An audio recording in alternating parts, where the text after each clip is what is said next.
สถานีนัดพบกันน้องพี่วันนี้วันเสาร์สวดมนต์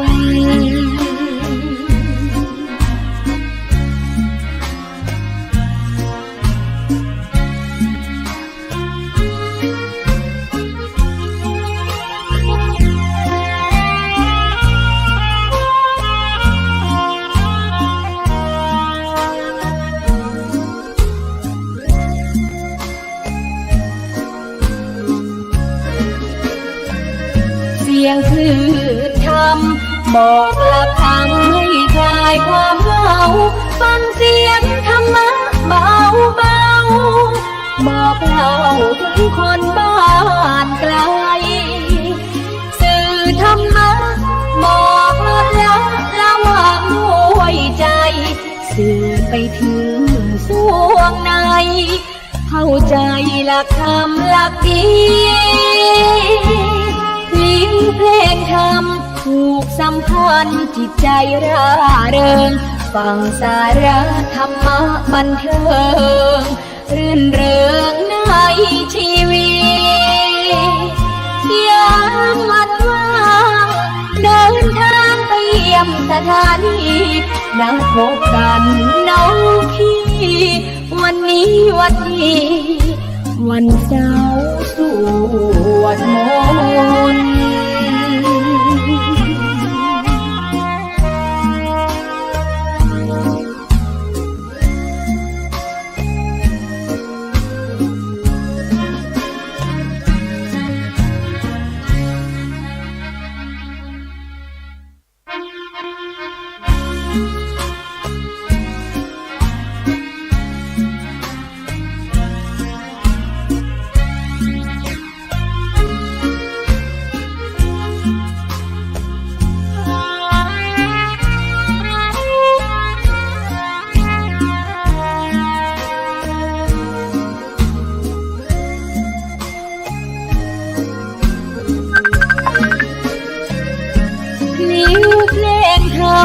ถูกถ้อยคำเข้าถึงจิตใจฟังรายการวิทยุเสียงใสส่งถึงใจไปสู่ปลายนาสารธรรมน้อมนำเอาพระศาสดาบอกผู้คนทั่วลาหันมาเข้าวัดฟังธรรมคลื่นเสียงนี้เป็นคลื่นธรรมะจากใจส่งถึงบ้านไกลฟังได้สุขใจล้ำยามดึกดื่นค่ำคืนมีงานต้องทำเป็นคลื่นสารธรรมเน้นย้ำธรรมะเพื่อนใจเสียงคลื่นธรรม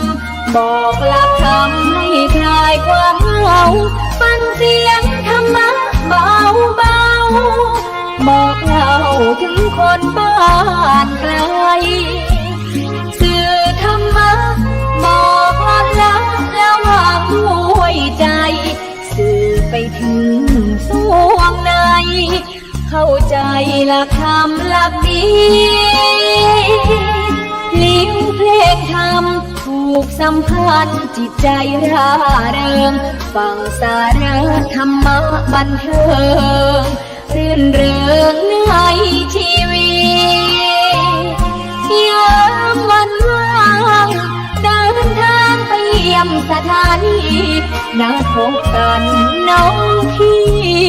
วันนี้วันเสาร์สวดมนต์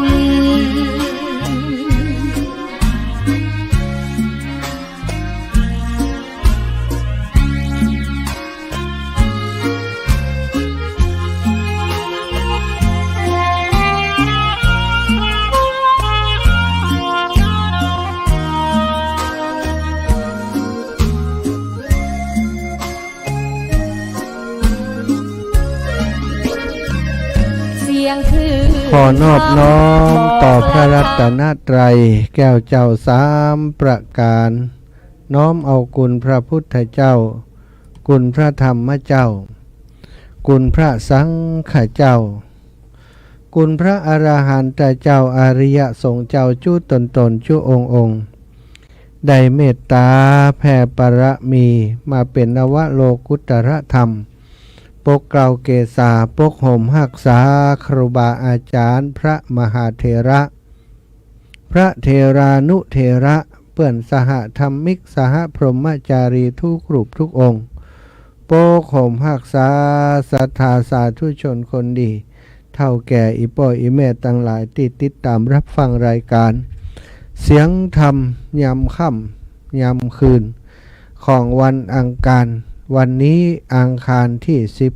19เดือนมีนาศักราชพระพุทธาได้2567พระวสา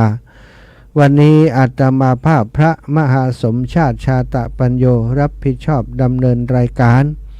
น้อมไวสาแสดงความเคารพแสดงความนับถือต่อครูบาอาจารย์พระมหาเถระทุกรูปทุกองค์เปื่อนสหธรรมิกสหพรหมจารีทุกรูปทุกองค์ที่ติดตามรับฟังรายการในวันนี้พร้อมกับขอธรรมสวัสดีกับศรัทธาทุกท่านทุกคนที่ให้กำลังใจที่ได้ติดตามรับฟังรายการทุกวันอังคารวันนี้เป็นวันอังคารที่19พรุ่งนี้แล้วศรัทธาญาติโยมจะมีงานใหญ่ที่อำเภอฝางจังหวัดเชียงใหม่คืองานครบรอบ72ปีคือ72ปี6รอบเนาะครบ6รอบ72ปี51พรรษาของครูบาอาจารย์ท่านพระครูสุจิตานุรักษ์ด็อกเตอร์ครูบายี่แก้วเจ้าคณะอำเภอฝางเจ้าวาดวัดพระพุทธบาทอุดมน้ำบ่อสาวาเจ้าสำนักปฏิบัติธรรมแห่งที่21จังหวัดเชียงใหม่ณวัดพระพุทธบาทอุดมน้ำบ่อสาวาตำบลเวียงอำเภอฝางจังหวัดเชียงใหม่ศรัทธาญาติโยมทั้งหลายวันนี้19วันพรุ่งนี้วันที่20แล้ววันที่20มีนา25679 นาฬิกาเป็นต้นไปพระสงฆ์เถรานุเถระจำนวน108รูปได้รับนิมนต์ได้รับนิมนต์เมตตามาเจริญพระพุทธมนต์สืบชะตาหลวงแบบล้านนาและถวายสิ่งปลูกสร้างภายในวัดในวันพรุ่งนี้11 นาฬิกาถวายภัตตาหารเพลแด่พระสงฆ์สามเณรวันพฤหัสบดีที่21มีนาคม2567เดือน6เหนือเดือน4ใต้ขึ้น12ค่ำ9 นาฬิกาเป็นต้นไปพระสงฆ์เถรานุเถระจำนวน80รูปจะมาร่วมประกอบพิธีทำบุญทักษิณานุปทานกิจอุทิศแด่บูรพชนของหลวงพ่อตลอดถึงผู้มีคุณูปการต่อวัดพระพุทธบาทอุดมน้ำบ่อสาวาทุกท่านทุกคนพระสงฆ์องค์สามเณรเจ้าทุกท่านทุกรูปทุกองค์ที่เปิดได้มาปฏิบัติธรรมอยู่ที่นี่ได้มรณภาพจำจากไปตั้งแต่อดีตจนหอดถึงปัจจุบันนี้นะศรัทธาเปิดจะได้ทำบุญอุทิศไปหืดทั้งหมดทั้งมวลแล้วเวลา11 นาฬิกาก็ถวายเพลแด่พระสงฆ์สามเณรก็เสร็จพิธีวันที่21แล้วในวันที่21นั้นจะมีกิจกรรมหนึ่งซึ่งก็ถือว่าในครอบครัวคลื่นสีขาวเฮาได้มาร่วมกันแสดงมุทิตาจิตต่อพระเดชพระคุณหลวงพ่อเปิ้ลโดยการนำเอาธรรมาสชุดใหญ่มีฐานรองมีโต๊ะเคียงพร้อมหมดสถามาถวายกับไว้ในวัดพระพุทธบาทอุดมน้ำบ่อสาวาที่วิหารพระเจ้าพระระแฆงซึ่งแตนธรรมาสชุดเก่าซึ่งได้ถูกไฟไหม้ไปพร้อมกับวิหารอันพระเจ้าพระระแฆงชั้นบนซึ่งปัจจุบันนี้ได้บูรณะวิหารเรียบร้อยแต่ว่าสิ่งที่ขาดไปก็คือธรรมาสที่จะต้องเข้าชุดกันกับเสนาสนะสิ่งต่างๆที่ใช้ประดับประดาตกแต่งที่ในสถานที่ในวิหารหลวงแห่งนี้สถานปล่อยอิแมตทั้งหลายซึ่งในคณะนี้เนาะก็ตั้งครูบาอาจารย์ก็ได้ เป็นน้ำหนึ่งใจเดียวกันได้จัดหามายังธรรมาสน์หลวงจะมาทอดถวายที่นี่ตอนนี้ก็ได้นำมาประดิษฐ์ตกแต่งตั้งไว้ที่วัดปังปอยจะทำกิจกรรมสมโภชในวันพรุ่งนี้จะได้จ้ามาก่อนเปิ่นก่อนต้านนี่เจ้าพระมหาเจ้าคนรักพะเยาจะได้มันยังมากาพระมหาว่าแล้วกาน่ะเอาติดต่ออีแม่มีเบอร์โทรหลวงปู่ด้อยก็ฮะเบอร์โทรหลวงปู่ด้อยก็อันเจ้าแบบนี้จะอันเจ้ากับเขาไปช่อหาเบิ่งแล้วอย่างใดดีฮะคนรักพะเยาไผอยู่ตั้งพะเยาพ่องพะเยานี่คนรักพะเยานี่หายไปเนอะมาล่างเครื่องเปิ้นเสียกาอีแม่มันจะไปเสียสักทีไม่กระแต่เพลงนะพระมหาอย่างใดดีฮะมิตรแต่เพลงนี่ฮะแต่เจ้ารายการอื่นมีก่อเดี๋ยวจะไปแอวหาสักวันก่อนคนรักพะเยาเนอะสาธุพระมหามาเช่าให้แม่ก็มาได้ฟังฟังทาง Facebook บ่ได้กะฟังทางโทรศัพท์ได้กะแม่ฟังมาได้แม่มันมีโทรศัพท์เดี๋ยวเด้อจะติดต่อประสานงานไปแหมรอบก่อนเจ้าขอบคุณแจ้งผลการรับฟังมาต้องพะเยาเดือดร้อนแล้วพี่ฝ่ายติดต่อได้ครูบาอาจารย์ประสานกำลังคนรักพะเยาอยู่ได้เป็นเพลงนะ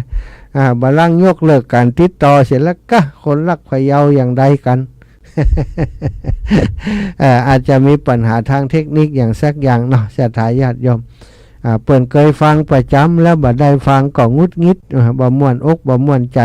โทรศัพท์กำมีแหมอีแม่นักแกแต่กะท่านอาจารย์ว่าวันที่21เนาะเขาจะได้ตานธรรมัดหลวงเต้าสถามาหันสถานที่แล้วเปิงกันเมาะนะหันธรรมัดแล้ววันนี้ได้มาหันสถานที่วิหารพระเจ้าพระละแคงซึ่งปรับปรุงเปลี่ยนแปลงซ่อมแซมเรียบร้อยแล้วสัตพันธ์อาอย่างก็ซื้อมาใหม่หมดสถาเข้าชุดกันจับพอดีเลย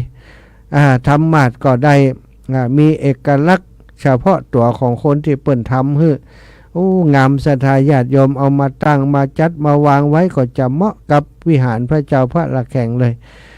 ตอนนี้อาตมาและท่านอาจารย์วันใหม่ได้รับมอบหมายจากท่านอาจารย์พระครูอภิวัฒนวิกรมได้นำธรรมาสน์ได้มาเตรียมไว้ละที่วัดปังปอยย่ำได้เอาเข้ามาจ้ะนะย่ำได้เอามาที่ย่ำได้เอามาที่วัดพระพุทธบาทอุดมจ้ะเจริญปอนไม่ย่าว่าใดจ๊ะตะกี้เมืองเงากับหมอออกเหมือนกันแต่คืนนี้ก็ไม่ได้ฟังตะกี้แม่โทรไปหาเมืองเงาน่ะมาเดียวเขาเปิดเท่าแล้วแม่โทรหยอกเลยจะได้นี่วันนี้ข่าวแล้วสำนักวันนี้เลยเดี๋ยวหงจะพอเขามาเดียวดังละตั้งพะเยาไม่ไหวพอคือเนาะอีแม่แล้วก็วันที่23นี่อีแม่จะมาธุระในเวียงกวัดตั้งใจมาหามได้ตั้งใจมาหาอีแม่หลวงปู่ด้อยเป็นว่าใครให้อีแม่มาร่วมงานยกชัดพระธาตุจอมพ่อว่ะวันที่24น่ะแต่จะไปบ่ได้ท่านน่ะจะเจ้าแม่ก็ไปเจาะเลือดเกี่ยวกับสุขภาพเนาะเจ้าแม่ถ้าสมมติว่าท่านมาได้อยู่ที่นั่นแม่ก็จะอะไรก่อนแม่ก็จะไว้ให้ก็ได้มาเป็นอย่างว่าจำเป็นหลวงพ่อก็ถวายที่อื่นนี่นะเจ้าเจ้าถ้าแม่ถึงตั้งใจจะไปเนาะถ้าแม่ถึงตั้งใจจะไปก็เป็นอย่างนั้นแม่เนาะเจ้าสาธุแม่เจ้าสาธุเจ้าอันนี้มต้าเจ้านะมาจากทางใดนี่ปงน้อยพะเยากะอำเภอหยังฮะเจ้าปงน้อยเจ้าจังไห้เจ้าจังไห้กะเจ้าแม่ฟ้องเจ้าแม่ฟ้องแม่ฟ้องชมพูจ้ะได้ยินวิทยุจะดีแหละฮะมันอันนี้เจ้ามันแบบมีมันหายไปหาไปหายแม่กระโทรไปสถานีพุ่นกะเขาอยู่ไกลเขาหูจักเขาอะฮะนั่นเนาะนี่คนได้ยินจะลุงได้ ผมได้ยินน่ะโอ้ร้องพอแล้วไผอยู่ใกล้สถานีโทรไปอ่ะย้อนเขาโทรไปอ่ะวันนี้ก็เป็นเพลงเอาคนแล้วน่ะต้องไปแอวหากันพ่องละเนาะบางแต่เปิ่นบ่ได้ตั้งไว้แล้วก็ช่างเทคนิคเปิ่นได้ดูแลฮื้อน่ะแม่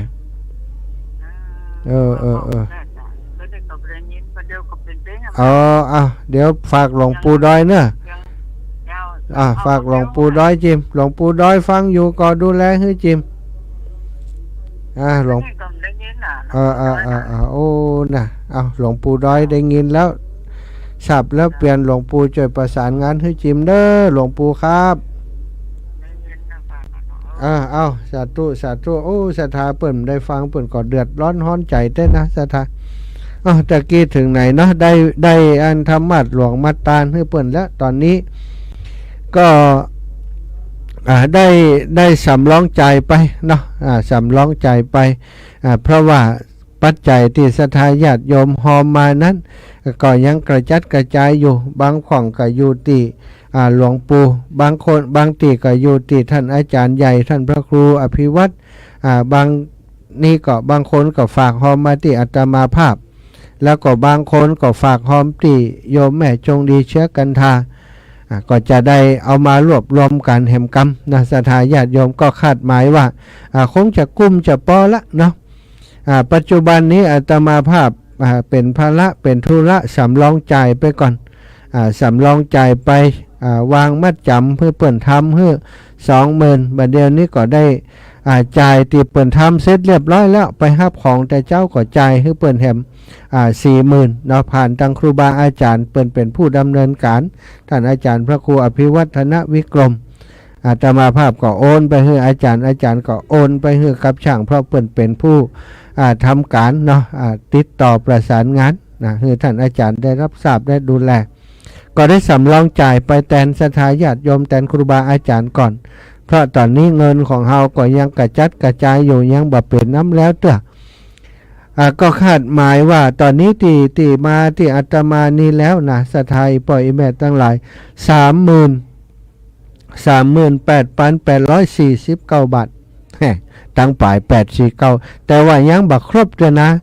ยังบ่ได้รวมแหมที่เปิ้นหอมมาตะวากับวันนี้หอมมาแหมอยู่ตะวากับวันนี้ก็มีอยู่แต่ว่าก็จะไปรวมวันพรุ่งนี้วันที่20วันพรุ่งนี้ถึง20:00 นป๊บอาตมาจะเช็คเงินเข้าบัญชีมาเท่าใดไผให้ไผหอมมาเท่าใดแล้วก็จะได้รวบรวมว่ายอดทั้งหมดที่เข้าบัญชีของอาตมารับผิดชอบมีจำนวนเท่าใดจะแจ้งยอดให้กับครูบาอาจารย์ได้รับทราบนะศรัทธาอันนี้ก็ทำเป็นเรื่องเป็นราวเป็นอย่างให้มันแจ้งต่อไฟใสต่อน้ำสบายใจตึงครูบาอาจารย์และญาติโยมที่ให้หอมมาและอาตมาภาพก็จะได้สบายใจสว่างใจชี้แจงให้เปิ่นพอแล้วจดมาเต่าอีครับเปิ่นให้หอมมาเต่าอีครับนะเป็นเรื่องเป็นราวเป็นกิจลักษณะจะได้สบายใจกันทำบุญให้มันได้เกิดบุญเกิดกุศลเต็มเปี่ยมตึงคนเป็นสะพานบุญคนตึงคนติดเตียวข้ามสะพานก็คือศรัทธาญาติโยมที่หอมบุญมาบ่ได้มาก็หอมมาเนาะอาตมาก็เป็นฝ่ายที่เป็นสะพานให้เชื่อมระหว่างศรัทธาญาติโยมมาถึงครูบาอาจารย์นำไปซื้อนำไปจ่ายเป็นการใช้จ่ายของคนที่เปิ่นสร้างธรรมะคือเฮาจำนวนทั้งหมด 60,000 บาทตอนนี้บริมวล 60,000 บาทนี้จ่ายครบเรียบร้อยแล้วเป็นของหมู่เฮาแล้วเนอะศรัทธาญาติโยมศรัทธาญาติโยมที่หอมแล้วก็อนุโมทนาบุญสาธุเนอะศรัทธาที่บ่ได้หอมกันเจ้าอีแม่บ่ตันแล้วก็อาจารย์ตันอยู่วันพรุ่งนี้ทั้งวันไปจนถึง20:00 นถึง20:00 นก็จบข่าวใน จบข่าวช่อง7อาตมาก็จะปิดรับสมัครแล้วไผมาที่หลังนั้นเอาไปจ่ายอย่างอื่นเนอะ สำหรับธรรมะนี้ก็จะปิดรับสมัคร20:00 นวันที่22:00 นเรียบร้อยแล้วก็จะประกาศให้ทราบว่าได้เท่าไหร่ในสายงานของอาตมาและสายงานของครูบาอาจารย์ท่านอื่นๆก็จะประกาศแล้วแจ้งให้ทราบ ส่วนไผ่ที่จะหอมเพิ่มเติมหลังจากนั้นก็หมายความว่ามาหอมเอาที่วัดพระพุทธบาทอุดมน้ำบ่อสาวาก็ได้หอมเป็นยอดตาลซะทะหอมเป็นยอดตาลร่วมกันก็ได้เลยเนาะอันนี้ก็ขอแจ้งให้ศรัทธาสาธุชนตั้งหลายท่านเจ้าตั้งหลายได้รับทราบเนาะในกองบุญกองกุศลที่หมู่เฮาท่านเจ้าตั้งหลายได้ร่วมคิดร่วมทำร่วมสร้างกันในคราวครั้งนี้เพื่อเป็นประโยชน์ต่อพระศาสนาเป็นประโยชน์ต่อวัดวาอารามวัดใหญ่ของอำเภอฝางก็คือวัดพระพุทธบาทอุดมน้ำบ่อสาวาพระมหาเถระของอำเภอฝางได้เป็นสมภารเจ้าอาวาสอยู่ที่นี่ได้เป็นศูนย์กลางศูนย์รวมจิตใจของคนเมืองฝางมาทุกยุคทุกสมัยเป็นวัดของเจ้าเป็นวัดของผู้ปกครองของอำเภอฝางมาโดยตลอดศรัทธาวัดพระพุทธบาทอุดมน้ำบ่อสาวาณปัจจุบันหลวงพ่อท่านพระครูสุจิตานุรักษ์ด็อกเตอร์ครูบายี่แก้วนี้ก็ได้เป็นที่เคารพนับถือของหมู่พี่น้องข้าราชการผู้รักผู้ใหญ่ปอเลี้ยงเอียงคำในเมืองไทยและในต่างประเทศเมียนมาพม่านะปอเลี้ยงเอียงคำตั้งหลายตลอดถึงลูกศิษย์ลูกหาของหลวงพ่อขึ้นมาปฏิบัติธรรมกันที่วัดพระพุทธบาทอุดมน้ำบ่อสาวาในวันศีลวันพระตลอดถึงวันเสาร์วันอาทิตย์ก็มากันอยู่อย่างนั้นสถานที่แห่งนี้เป็นสถานที่แห่งการสร้างบุญสร้างกุศลจริงๆศรัทธาฉะนั้นก็อยากจะให้อีป่ออีแม่ตั้งหลายได้มีโอกาสเป็นเจ้าภาพของที่สำคัญอย่างหนึ่งก็คือธรรมะธรรมะนี้มีไว้สำหรับแสดงธรรมบ่มีไว้สำหรับไปนั่งเล่นนั่งหัวกันนะศรัทธาญาติโยมเป็นของสูงเป็นของศักดิ์สิทธิ์ถ้าไผ่มีโอกาสได้ร่วมบุญร่วมกุศลก็ถือว่าเป็นบุญใหญ่เป็นกุศลใหญ่หลายคนพออาตมาได้ประกาศออกไปว่าท่านอาจารย์อีแม่กึดมาเมินแล้วบ่ได้จะได้ตานธรรมะครับเปิ้นไปพอแล้วราคามันสูงอีแม่ว่าสามารถจะทำคนเดียวได้พอท่านอาจารย์มาประกาศอีแม่ยังมาดีใจอีแม่ขอหอมตัวจิมนะศรัทธาเปิ้นก็ให้ก็หอมมาได้หอมกันคนเล็กคนน้อยเนี่ยคน10คน20คน100คนปันณปัจจุบันมาติอาตมาเกือบ 40,000 แล้วศรัทธาคิดว่าถ้านับดีๆก็น่าจะถึง 40,000 ปลายแล้วอันนี้ก็ต้องเป็นบุญเป็นกุศลอย่างยิ่งใหญ่ที่อาตมาภาพได้ได้จาออกไปได้ประชาสัมพันธ์ออกไปเป็นเวลาประมาณ10 กว่าวัน20 กว่าวันสถานาบุญท่านเจ้าทั้งหลายก็ได้รับทราบข่าวสารกันก็ได้ให้หอมมาพี่น้องตังลำปางก็หอมมานักมาหลายเนอะลำปางนี้เป็นพื้นที่ที่อาตมาปฏิบัติหน้าที่อยู่ปฏิบัติศาสนกิจทำหน้าที่อยู่ที่ลำปางได้นักหน่อยได้บ่อยหน่อยก็คือได้ทุกวันจันทร์อังคารวันพฤหัสวันศุกร์วันเสาร์ศรัทธาฉะนั้นได้บ่อยศรัทธาก็ฟังบ่อยก็ได้ข่าวสารก็ได้กระจายไปทั่วถึงจึงทำให้คนลำปางเปิ่นได้หายหอมมาเยอะพอสมควรแล้วก็ต่างจังหวัดก็มีหลายสายที่เปิ่นช่วยกันเนาะอย่างท่านอาจารย์พระครูอภิวัฒนวิกรมก็ดูแลตั้งดอยหล่อตั้งสายเชียงใหม่ติดสนิทกับท่านอาจารย์ก็หอมไว้ที่ท่านอาจารย์ตั้งเวียงป่าเป้าอาตมาก็บอกว่าบ่ต้องมาที่อาตมานะเอาไปที่หลวงปู่เปิ่นตั้งหลายก็เอาไปที่หลวงปู่เป็นที่ฮู้กันเนาะอาตมากับหลวงปู่นี่ก็จะแบ่งงานกันแต่บางคนก็ชดไปอยู่มีเบอร์บัญชีท่านนี่แล้วก็เป็นหยังได้จดชื่อเสียงเรียงนามอ่านไปแล้วละเนาะและตั้งเชียงใหม่สายของแม่ครูธัญญาทองอิ่มเนาะตะกี้ก็โทรมาโยมแม่ครูธัญญาทองอิ่มก็แจ้งมาว่าท่านอาจารย์ได้เพิ่มมาแหมเนอะเป็นบัดเดียวนี้เป็น6,000นะนะสายแม่ครูธัญญาทองอิ่มก็จะขอดูสักหน่อยก่อนว่าจะได้อ่านให้เปิ่นเนาะเพราะเปิ่นส่งมาให้แล้วนะแม่ครูธัญญาทองอิ่มวันก่อนนั้นได้อ่านไปแล้วถึงที่อันนี้อันใหม่อยู่ที่ไหนแม่ครูธัญญาทองอิ่มตะกี้แม่เปิ้นว่า6,000นี่นะแต่ว่า5,000นี่ได้วันนั้นละ ปันนี้อ่านไปให้แล้วเนี่ยขอดูตีอันยอดที่เปิ่นส่งมาวันนี้ก่อนอันนี้ตังไลน์เนาะแม่ครูธัญญาขอเช็คดูก่อนนะก็ศรัทธาญาติโยมท่านอื่นๆในวันพรุ่งนี้เนาะตอนเจ้าถึงตอนค่ำตอนแรงตอนค่ำตอนแรงอาตมาก็จะรับเป็นสะพานบุญให้อยู่นะถ้าไผจะมาให้มาหอมเพิ่มเติมหรือว่าถ้าเป็นไปได้ถ้ามาเองใดก็จะยินดีเป็นอย่างยิ่งเขาจะได้มาร่วมบุญร่วมกุศลด้วยกันสายเมืองฝางชมรมวันเสาร์โรงเรียนสวมาดูแลทำต้นทำพุ่มเดี๋ยวฟังการถ่ายทอดเนาะค่ะโยมแม่จงดีไอ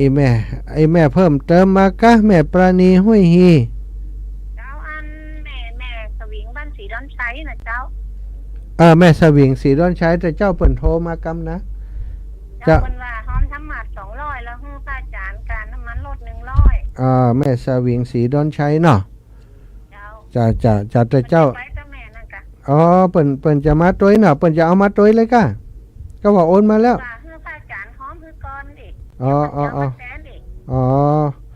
แม่สวิงนามสกุลยังก็แม่สวิงมหามิตรเจ้าสีดอนชัยมหามิตรสีดอนชัยเจ้าโอเค200กะธรรมะเจ้าห้องธรรมะ200เจ้าสาธุแม่100นั่นจะให้การน้ำมันอาจารย์เจ้าสาธุนะแม่นะบุญรักษาเนอะสาธุ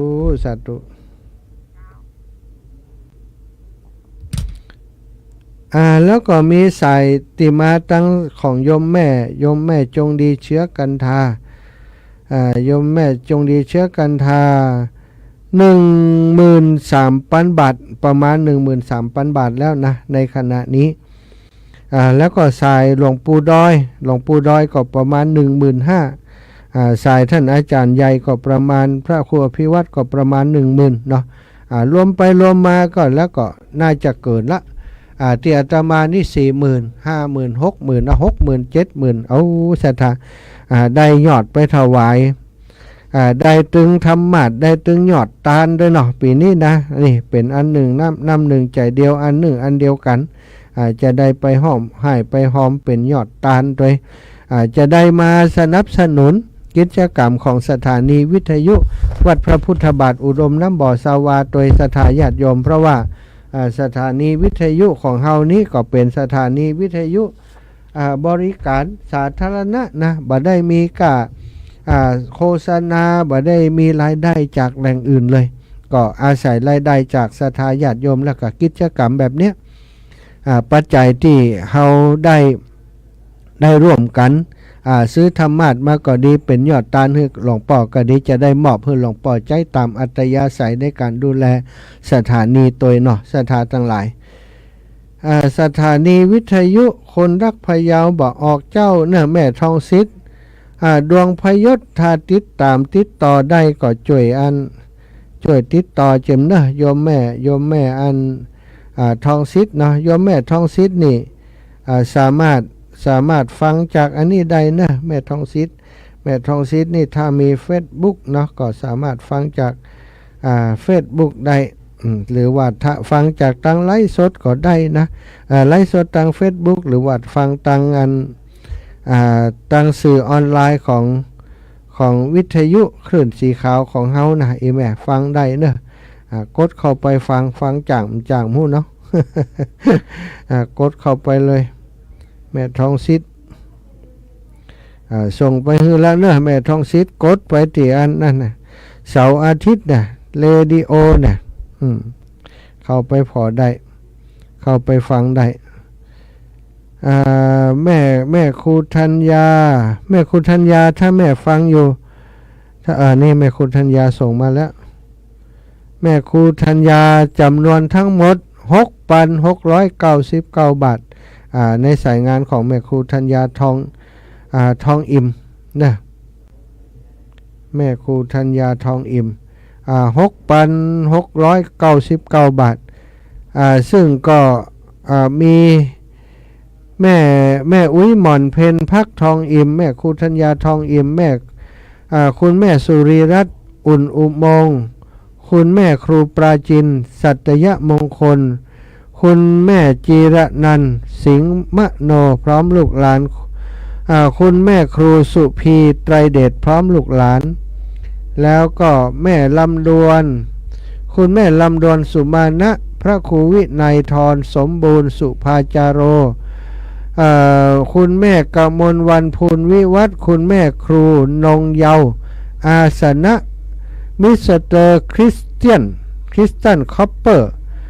คุณทัศนียาวังพฤกษ์คุณแม่อัมพายิ่งเจริญคุณแม่ทันจิราจิระวิทพรคุณแม่พัฒนานวิจิตรไพศาลพร้อมครอบครัวคุณแม่วีระวันแซ่แต้พร้อมครอบครัวคุณแม่วิไลพรปิ่นนิกรพร้อมครอบครัวคุณแม่จันเพ็ญคำโปธาพร้อมครอบครัวลูกหลานคุณแม่ครูพิมพรคุณพ่อครูเจริญธนชัยขันธ์คุณพันธิรากงทองพร้อมครอบครัวคุณ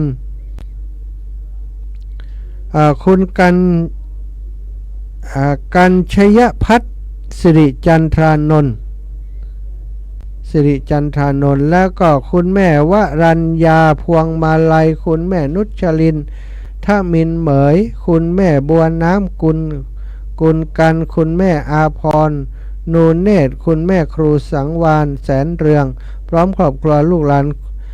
แม่ครูสังวรเพ็ญพาณิชย์พร้อมครอบครัวแม่ชนิดาเอื้อเฟื้อแม่วิบอนศรีบุตรเทิดทูลพ่อสมเจตวิจิตรครูวิชุละดาทั้งสิริกศนแม่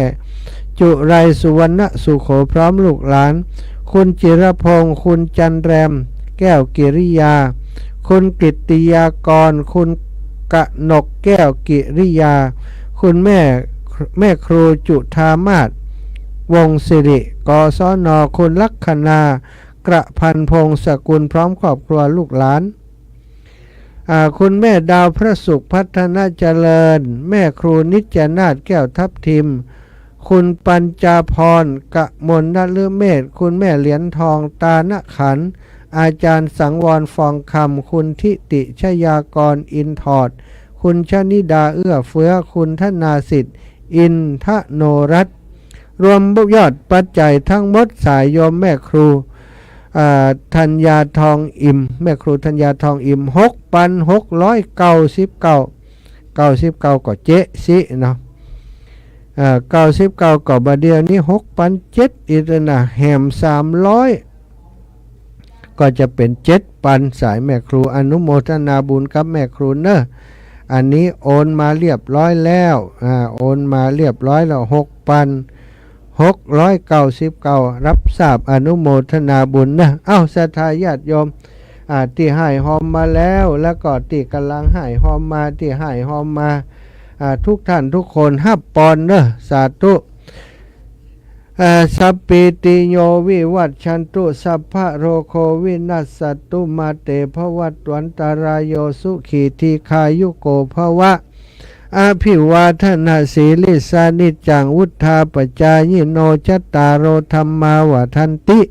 อายุวันโนสุขังปลังนิปปานังปะระมังสุขังสาธุขอบคุณครับศรัทธาญาติโยมทุกท่านทุกคนนะสำหรับวันนี้เนาะศรัทธาอีพ่ออีแม่ทั้งหลายอาตมาภาพได้มาจัดรายการนอกสถานที่มาอยู่ที่วัดพระพุทธบาทอุดมน้ำบ่อสาวามาเตรียมงานมาเตรียมต้อนรับศรัทธานาบุญทั้งหลายครูบาอาจารย์ทั้งหลายวันพรุ่งนี้จะมีครูบาอาจารย์มากันถึง108 รูปมาเจริญพระพุทธมนต์แบบล้านนาพร้อมกับมาร่วมเป็นสักขีพยานฮับกินฮับตานถวายสิ่งปลูกสร้างภายในวัดพระพุทธบาทอุดมน้ำบ่อสาวาพิธีกรรมจะเริ่มขึ้นตั้งแต่9 นาฬิกาก็10 นาฬิกาประมาณเนี้ยศรัทธาเจริญพระพุทธมนต์จะมีครูบาอาจารย์จากตั้งลำปางมาตัวเนอท่านอาจารย์ใหญ่ลำปางท่านพระอาจารย์พระมหานพดลสุวรรณเมธี ผอ.วิทยาลัยสงฆ์นครลำปางเจ้าคณะอำเภอวังเหนือพระประธานสงฆ์เผยแผ่พระพุทธศาสนาจังหวัดลำปางบ่ได้เดินทางมาโดยเปิ่นวันที่21จะลวดมาวันที่20เป็นน้ำแล้ววันพรุ่งนี้จะเดินทางมาเนื่องจากว่าวันที่21ท่านอาจารย์ติดศาสนกิจไปปฏิบัติหน้าที่แทนพระเดชพระคุณหลวงพ่อเจ้าคณะจังหวัดลำปางพระจินดารัตนาพร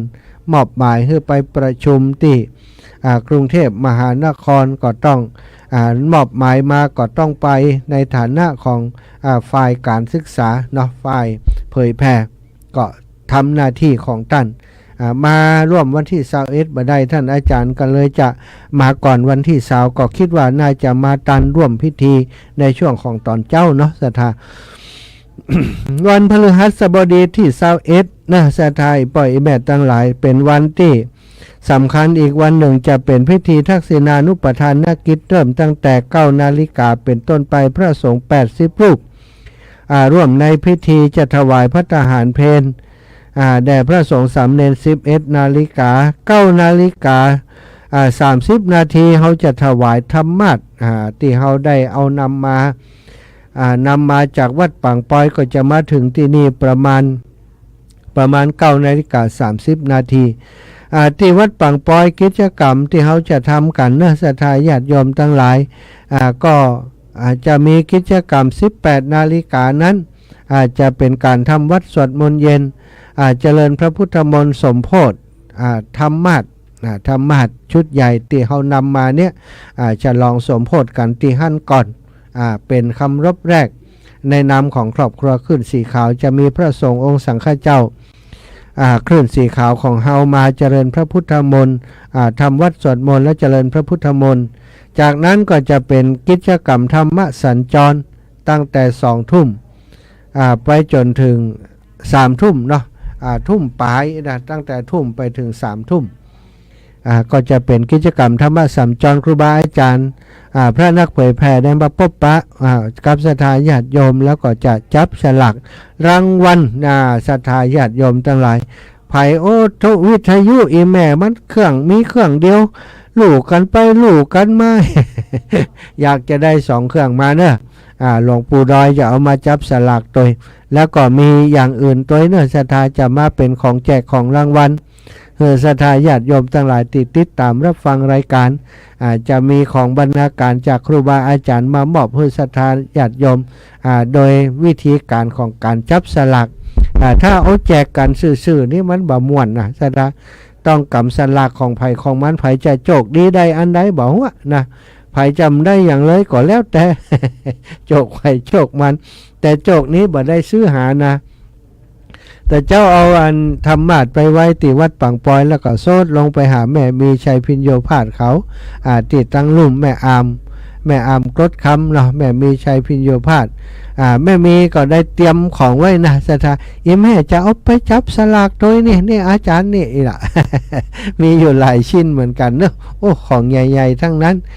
มีถึงตู้เย็นมีถึงพัดลมมีถึงแอร์แล้วก็มีถึงข้าวของเครื่องใช้ต่างๆของแม่มีชัยพิญโยภาส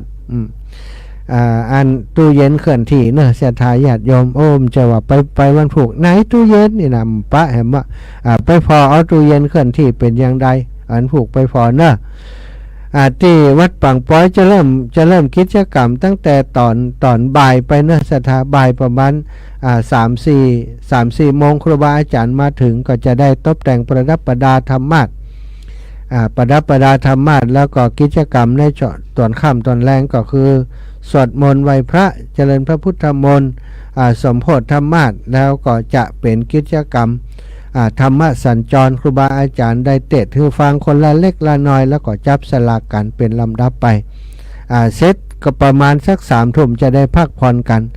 ตื่นเจ้าวันที่21นะตอนเจ้าก็ทำมนต์ไหว้พระสวดมนต์ตี4 กึ่งตื่นมาทำวัดสวดมนต์เจริญพระพุทธมนต์กันอีกรอบหนึ่งตอนเจ้า7 นาฬิกา8 นาฬิกาฉันข้าวต้มเรียบร้อยก็ออกเดินทางจากวัดปางปอยมาพร้อมกับธรรมาสที่จะนำมาถวาย มาถึงวัดพระพุทธบาทอุดมประมาณ9 นาฬิกาศรัทธาญาติโยมจะเดินทางมาจากลำปางจากเชียงใหม่จากเวียงป่าเป้าอย่างมาจุมาจอมมาหอมกันมาปะกันที่สถานลานธรรมตั้งลุ่มเนาะลานจอดรถของวัดพระพุทธบาทอุดมน้ำบ่อสวาก้อยจากนั้นก็จะได้เคลื่อนขบวนแห่ธรรมาสน์หลวงขึ้นมาสู่ศาลาวิหารพระเจ้าพระละแข่งที่เขาจะถวายถวายธรรมาสน์เนาะศรัทธาอีปอยอีแม่ทั้งหลายพี่น้องตังอำเภอฝางนะอำเภอฝางที่ฝากให้ฝากหอมที่โยมแม่จงดีเชื่อกันทาอาตมาภาพก็ทยอยประกาศไปเรียบร้อยละแล้วก็ตีหลวงป่อก็คงจะประกาศโดยอีกส่วนหนึ่งเนาะศรัทธาพี่น้องเมืองฝางก็ได้รับทราบด้วยกันแต่ว่าภัยที่ว่าบ่ได้ให้หอม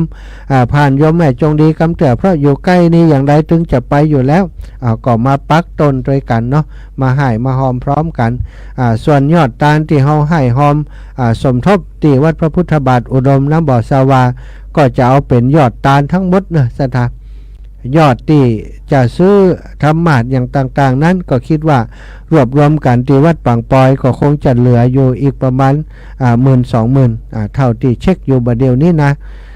จากนั้นทั้งหมดก็จะเป็นยอดตาลและยอดที่จะนำถวายเพื่อเป็นค่าใช้จ่ายในการบำรุงสถานีวิทยุวัดพระพุทธบาทอุดมน้ำบ่อสวาต่อไปศรัทธาอีปอยอีแม่ตั้งหลายชั่วโมงนี้ก็อู้กันถึงเรื่องวัดพระพุทธบาทอุดมน้ำบ่อสวาไปนักเนาะก็ขอบคุณกับศรัทธาที่ติดตามรับฟังและก็ได้ร่วมให้ร่วมหอมมาตอนนี้20:47 นาทีศรัทธาญาติโยมติดโทรมาย่อนตะกิมได้ฮับเพราะว่ากำลังอู้อยู่ถ้าหนัวไปฮับเดี๋ยวคนนั่นก็โทรมาคนนี้ก็โทรมาเลยบ่ฮับเด้อตอนนี้เปิดสายแล้วใครจะโทรมาเจริญปอนโทรมาได้เลย080-88-44-173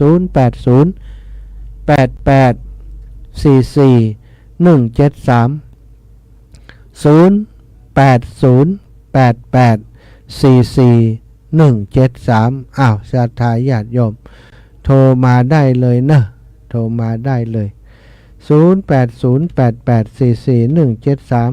โทรมาแจ้งผลการรับฟังโทรมาให้กำลังใจโทรมาให้มาหอมได้ทุกอย่างขอบคุณกับศรัทธาที่เปิดฟังทาง Facebook หลายคนได้ติดตามทาง Facebook ไลฟ์อยู่ขอบคุณนักขอบคุณหลายที่ติดตามทาง Facebook ไลฟ์มีเยอะอยู่หลวงปู่ปีนี้หลวงปู่ของดรายการแจกวิทยุก่อนเนอะแต่กี้ข่าวว่าหลวงปู่แจกวิทยุหลวงปู่ว่าปีนี้หลวงปู่ของดก่อนวิทยุมีกับหลวงปู่แต่ว่ามีอย่างอื่นหลวงปู่มีอย่างอื่นอย่างน้อยก็ส้มปล่อยเดือน5เนาะหลวงปู่เนาะ เอาไว้ดำหัวเจริญปอนโยมแม่พวงพกาเจ้าแม่แม่พวงพกาอุโมงค์เนาะจากอุโมงค์ลำปูนสาธุบุญรักษาจะวันผู้ก็ถ่ายทอดและแม่ของฝ่ายหินนะท่านอาจารย์พระครูวิสุวัตรเจ้าสัตธุขอบคุณอีแม่จันสมบ้านี้จักมาแล้วมาถึงเมืองฝางแล้วเจ้าแม่มาทาคนเมืองฝางแล้วเนอะคนลำปางมาถึงก่อนไปแล้วไปหรือใช่อยู่ไกลหรือโอ้โหน่าเสียดายได้ครับขอบคุณนี่แม่แล้วป้ากันวันผูกเนอะมาเด้อวันผูกไปแน่ไป3 วันพัดกันนะไป3 วันนะครับเปิดมีงาน3 วันก็มา3 วันน่ะไปเมื่อวันขี่รถเครื่องได้อยู่ได้ไปไปลืมหากันนะสาธุอีแม่เจริญปอนแม่คำสันขวางอันนี้ยังฟังได้แล้ววะ คน เพิ่นจะออกเพิ่นจะถ่ายออกอากาศก็เจ้า คนรักพะเยาอย่านี่ แม่พังขึ้นดารุณีเพิ่นดวงดีโปรแพกเรดิโอไปใจเจ้า อ๋ออันเนี่ยก็พะเยาอันเนี่ยก็คนรักพะเยาบัดได้ยินอีว่าเป็นว่ากี้ อันนี้แม่พังขึ้นดวงดีเรดิโอของ อ๋อ โปรแพก เจ้า ไปใจ เดี๋ยวต้องไปแอวหาเปิ้นก่อนนะคนรักพะเยาเปิ้นให้จะน้อยใจก็ไปแอวหาเปิ้น เจ้าแม่กันได้เบอร์ใช่ไหมล่ะท่านมาหาบอกแม่ว่าเลยเด้อ อ๋อสาธุขอบคุณนี่แม่นะ เจ้า สาธุสา แม่ ธุ ไปบ่ได้แม่อนุโมทนาบุญด้วยเนอะ ได้บุญเต่าการ เจ้าอนุโมทนาบุญด้วยที่ทำหมากนะ จะแบ่งให้อีแม่เลยเต็มเอาให้อีแม่ไปเลย แม่อุ้ยอินว่ายังได้สาวเสมอ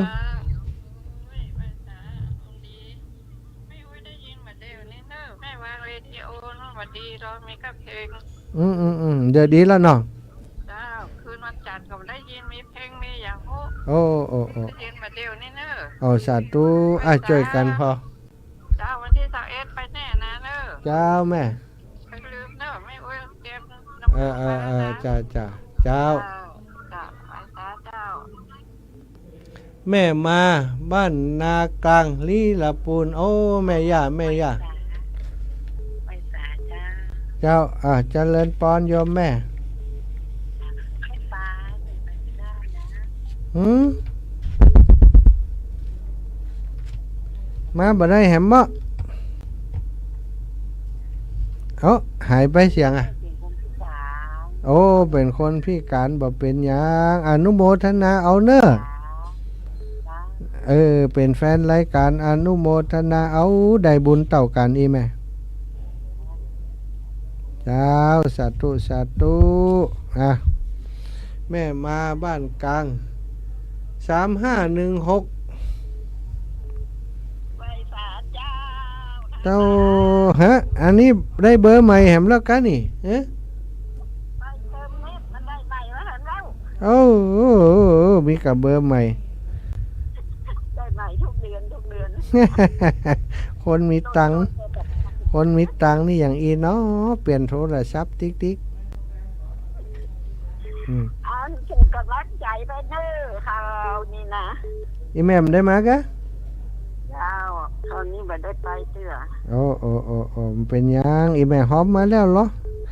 อยู่ในองค์นี่แล้วหอมมาแล้วจบข่าวแล้ว แต่เดี๋ยวนี้ก็เพิ่นก็มาห้องแม่ก็โอนให้พระครูไปติ๊กถึงวันน่ะ ดีละอีแม่ เจ้า อืม กำลังใจไปช่วยเนอะ สาธุขอบคุณอีแม่เด้อ เจ้าเดี๋ยวจะท่าฟังวิทยุเอาเนอะ เจ้าอีแม่เตรียมพร้อมละวันผูกรายงานสดให้ฟัง เจ้าชัดเจนดีเด้อว่าเดี๋ยวนี้ก็ชัดเจนดี สาธุป้อนานประเสริฐนาน้อยนาไม่ใหญ่ ไว้สาขา น้ำป้อใหญ่นาน้อย ติดตามฟังนะครับดีดอก เจ้าป่อ ฟังแต่ว่ามันใจดีเนาะ วันใจดี คำสอนละว่าได้ตูฟังทุกวันตลอด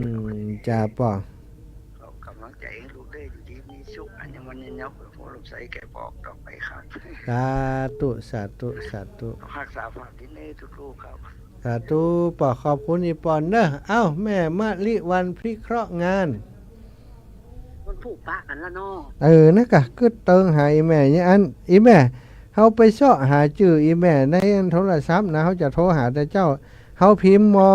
มาสระอะมะลินะมันจึงขึ้นเนี่ยเป็นว่ามีเฮาบันทึกในนี้มันมีสระอะโลนี่ แม่ก็จะไปหอมหน้างานปกติน่ะอย่างเหรอพม่าอ่ะ หอมหน้างานตั้งเมืองฝางนี่ตึงมาอยู่แล้วหอมหน้างานเอาเถอะดี ถ้าแม่เอาสั่งตัวเปิดตัวเจละพีพันอ่ะ น่ากะแต่เจ้าโทรหาเจ้บอกอีแม่เจมเนอร์นะขอเบอร์โทรอีแม่ไว้เจ้าเสาะหานิ่มป้าอย่างใดเขาก็โทรหากันอยู่ วันผูกว่าตะกี้แม่อันไลน์ไปหาแกแม่บอกว่ามาฮับแม่ อัน7 โมงปลายเนอะพี่เนาะก็มาแกมาฮับอ่ะแกบ่ได้นี่นะ เดี๋ยวเขาจะบอกแกไหมเดี๋ยวเช็คก่อน แล้วก็7 โมง 8 โมงเนี่ยมาฮับแม่ไปเปิดทำพิธีก็9 โมงปลายเนาะ เจ้า 8 โมงก็ได้อยังบอกของมันอ่ะ อืมถ้าไม่ไผ่จะไปห้ามคนเดียว ลุงลองขนาดละก้า ฮะฮะ ลุงลานขนาดละก้าลุงลานขนาดละก้า เป็นอย่าง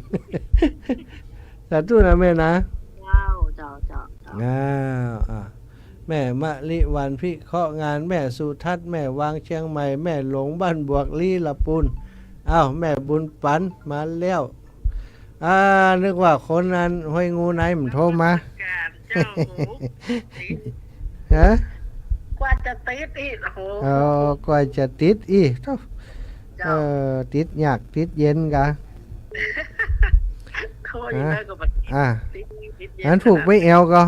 ฮะบอกเจ้เลยยัง บอกเจ๊จะไปไม่ผูกอะไรกะแต่เจ้าที่จะได้ไปตัวจ้า มากะมากะ เข็มป่วย เช็ดนี้แล้วก็ไปแอวปังป้อยยิม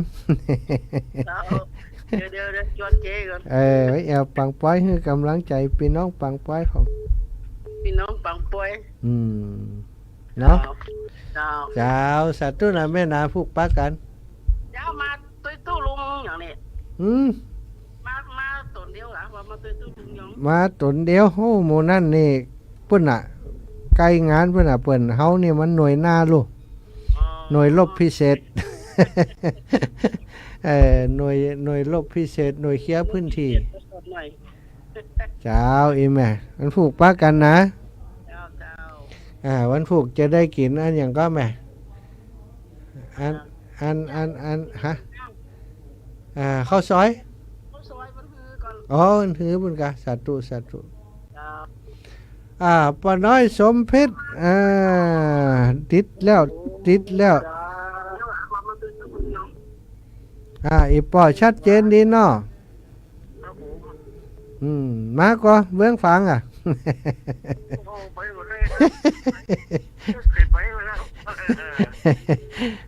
ไข่เหาะได้เนาะมูนี่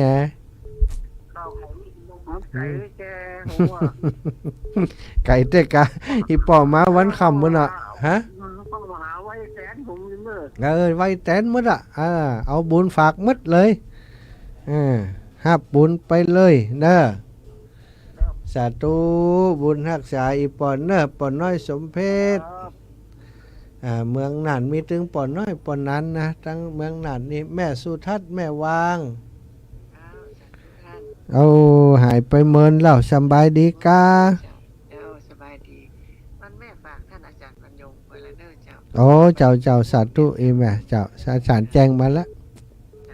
เจ้าขอบคุณแม่นะเด็กไปวันผูกวันอาสุสม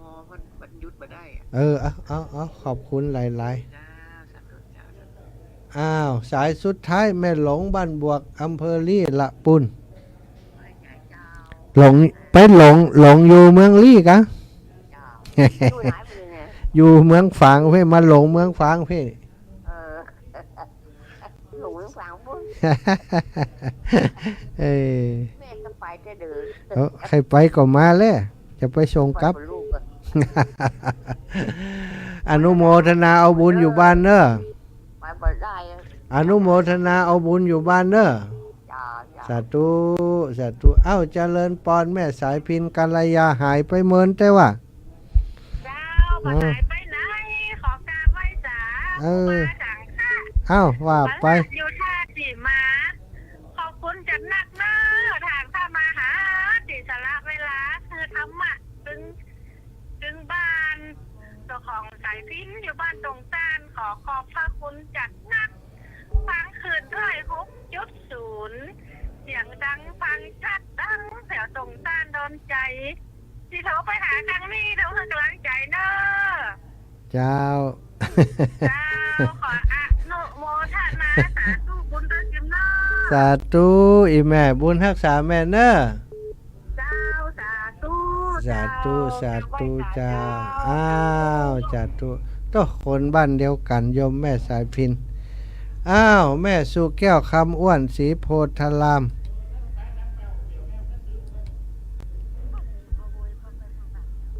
ฮัลโหลแม่ว่าไปท่านยังมาโวยไปเมืองฝางป๊อปแป๊บมีรถส่วนตัวนี่มันจริงดีเนาะก่อนยังแคว้นน้อยตะม มันพาเขาไปรถโดยสารนะ วันนี้ส่วนตัวมาถึงจอมพอจากจอมพอพวกกำนันมาส่ง พวกกำนันสี่ท่านมาส่ง จากนั้นก็ติดรถอาจารย์วันใหม่มาพระบาทอุดมน้ำบ่อชวาหนังเงียดกันมาเจ้าขอบคุณแม่นะได้หายได้หอมกันแล้วเอ้าสายสุดท้ายสายนี้บ่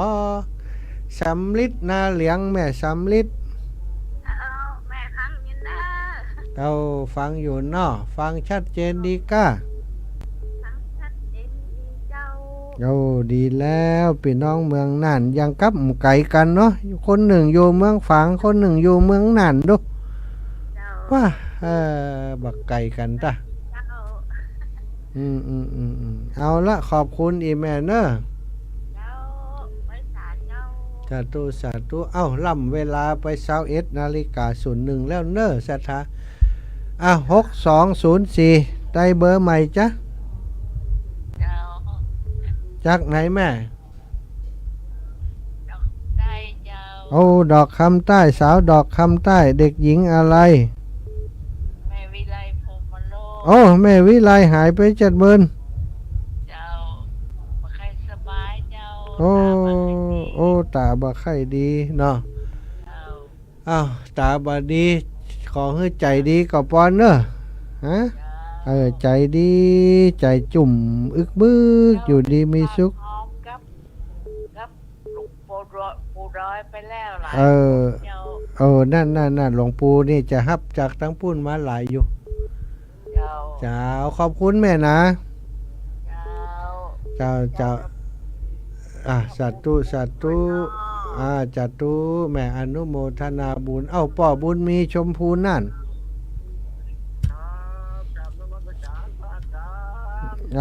อีป่อมาอยู่ดีสบายเนาะฝนตกก็บ้าน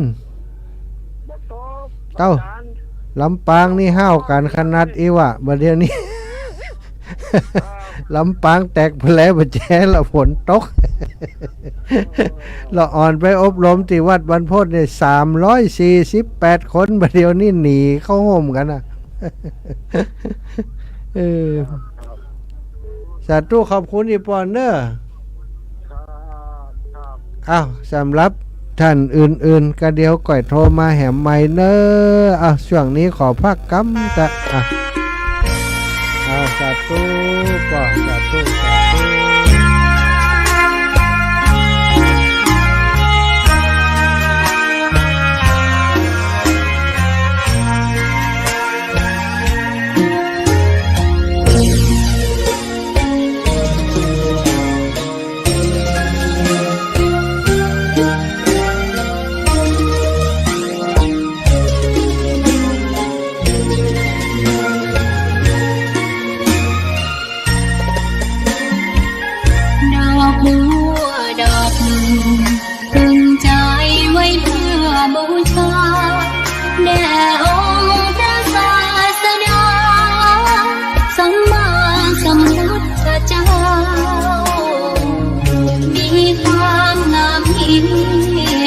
ไม่เปรียบเทียบเขาเทียบเราใครมองไม่งามช่างเขาแต่เจ้าก็คือดอกบัวด้วยความสัตย์ซื่อยึดถือความดีเป็นหลักใครรักไม่รักก็ไม่จมปลักมองพ้นน้ำก็เห็นความงามในตัวไม่ยึดติดในต้มชั่วขอเป็นดอกบัวดอกเดียวใครไม่มองว่ามัวงามเด่นแต่บัวก็เป็นดอกบัวทุกวันอย่างดีอยากเด่นดังแต่มุ่งหวังในทางเด่นดีเกิดมาเพื่อสร้างบารมี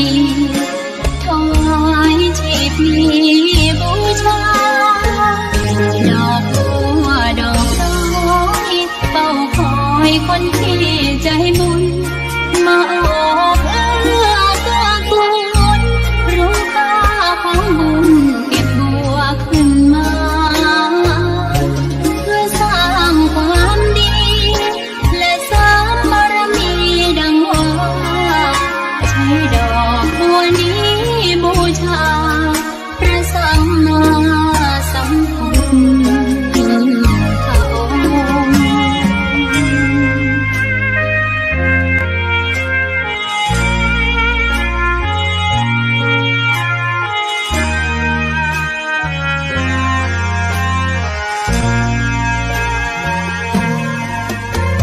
ใครไม่มองว่าบัวงามเด่นแต่บัวก็เป็นดอกบัวทุกวันอย่างนี้ไม่อยากเด่นดังแต่มุ่งหวังในทางเด่นดีเกิดมาเพื่อสร้างบารมีถวายชีพนี้บูชาดอกบัวดอกน้อยเฝ้าคอยคนที่ใจบุญมาออกเอื้อเกื้อกูลรู้ค่าของบุญเก็บบัวขึ้นมาเพื่อสร้างความดีและสร้างบารมีดังว่าใช้ดอกบัวนี้บูชาพระสัมมาสัมพุทธพ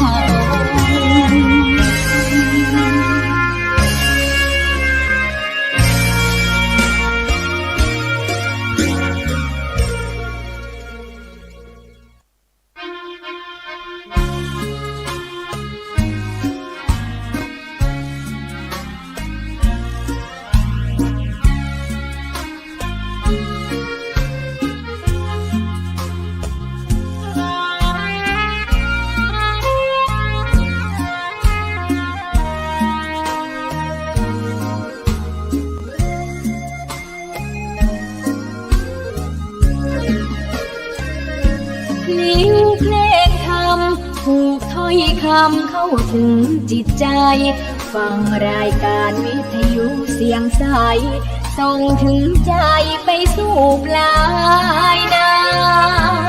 สารธรรมน้ำเงือกมองพระศาสดาบอกผู้คนทั่วลา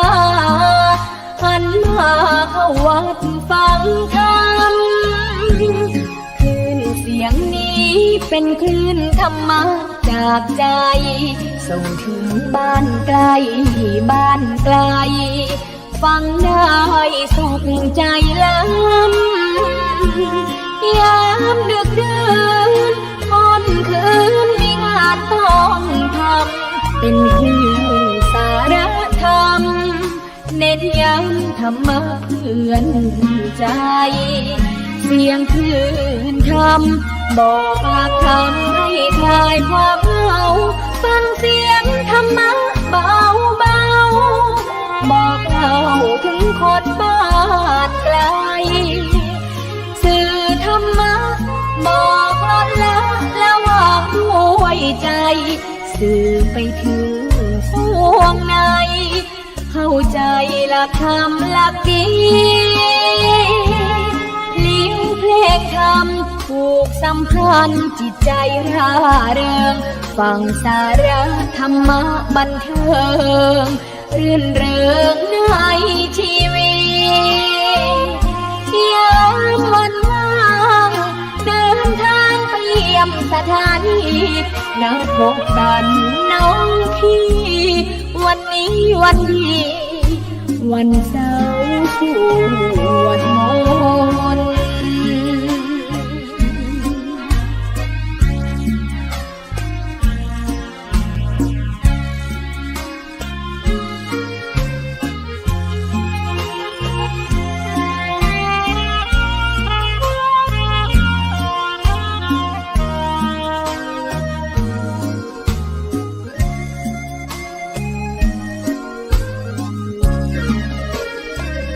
เสียงคลื่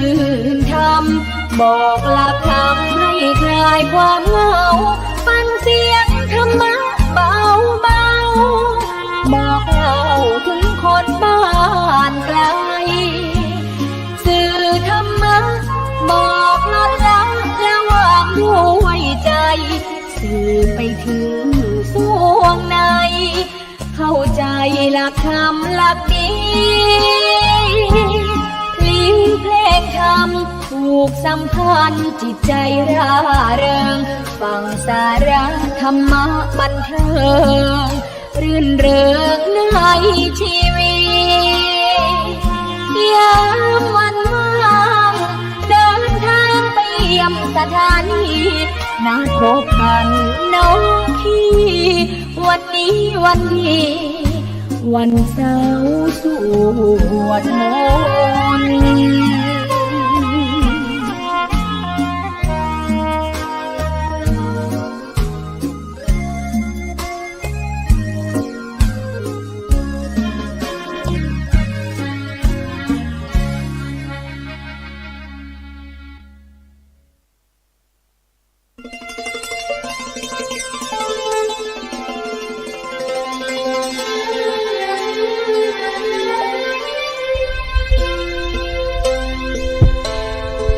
ศรัทธาสาธุชนคนดีตั้งหลายเนาะพักไปได้หายใจให้คอน้อยเนาะ จัดรายการอันธรรมะนี่บ่เหมือนไลฟ์เป็นบ่เหมือนดีเจทั่วไปนะศรัทธาดีเจทั่วไปนี่เปิ่นขั้นโดยเพลงเนาะอุปชกรรมอิดแล้วก็เอาเพลงขั้นอุปชกรรมเอาเพลงขั้นมาดูต่างหน่อยนะได้พักไปในตัวแต่จัดรายการธรรมะนี่มันต้องต่อเนื่องไปเป็นชั่วโมงเนาะครูบาอาจารย์บางรูปบางองค์จัด 3-4 ชั่วโมงบ่ายพักเลยก็มีนะอันนั้นก็ยกให้เป็นกรณีพิเศษความสามารถเฉพาะตัวนะวันนี้มาพบปะกันแล้วศรัทธาอีป่ออีแม่ตั้งหลายขอบคุณนะตะกี้เปิดโอกาสให้โทรเข้ามาก็โทรเข้ามากันนักกันหลายตั้งเจียงไฮ้ตั้งไผ่ยาวตั้งเมืองนั่นเมืองแป่นี่ดับปิงเฮาเฮ้ยพี่น้องร้องกวางไปจังใดเสร็จแล้วพี่น้องตั้งเมืองแป่นะเมืองสองก็เคยมีโทรเข้ามานะเมืองแป่นี่เมืองแป่ลำปางวันนี้ลำปางลำปางก็เงียบไปเนาะลำปางบ่ได้ยินเฮาเฮ้ยลำปางนี่ช่วงนี้นี่เปิ่นก็มีคนจัดรายการอยู่แต่บางคนเปิ่นไปฟังทางสถานีวิทยุของคุณดารุณีเนาะดารุณีก็มีอยู่ทั่วสถาที่เฮามีเครือข่ายเยอะอยู่ทุกวันนี้ก็เป็นเครือข่ายสายบุญของสถานีของคุณโยมดารุณีเยอะอยู่เนาะสถาทั้งหลายก็ต้องขออนุโมทนากับคุณโยมดารุณีเนาะเป็นเศรษฐีใจบุญในทุนใจดีมอบเวลามาให้กับครูบาอาจารย์ได้จัดรายการเนาะได้เป็นประโยชน์ในการเผยแผ่พระพุทธศาสนาเฮาทำมาหากินทำมาหากินค้าขายได้กำไรแล้วก็คืนให้กับชุมชนมวลชนทั้งหลายคืนให้กับประชาชนโดยการเอาธรรมะเป็นบรรณาการไปฝากไปแบ่งปันให้กับศรัทธาญาติโยมมอบให้กับครูบาอาจารย์ได้มาบริหารจัดการเวลาสถานี1 ชั่วโมงนี่หลายสตังค์นะถ้าเป็นประกอบธุรกิจเจ้าสถานีเป็น1 ชั่วโมงอินิสถา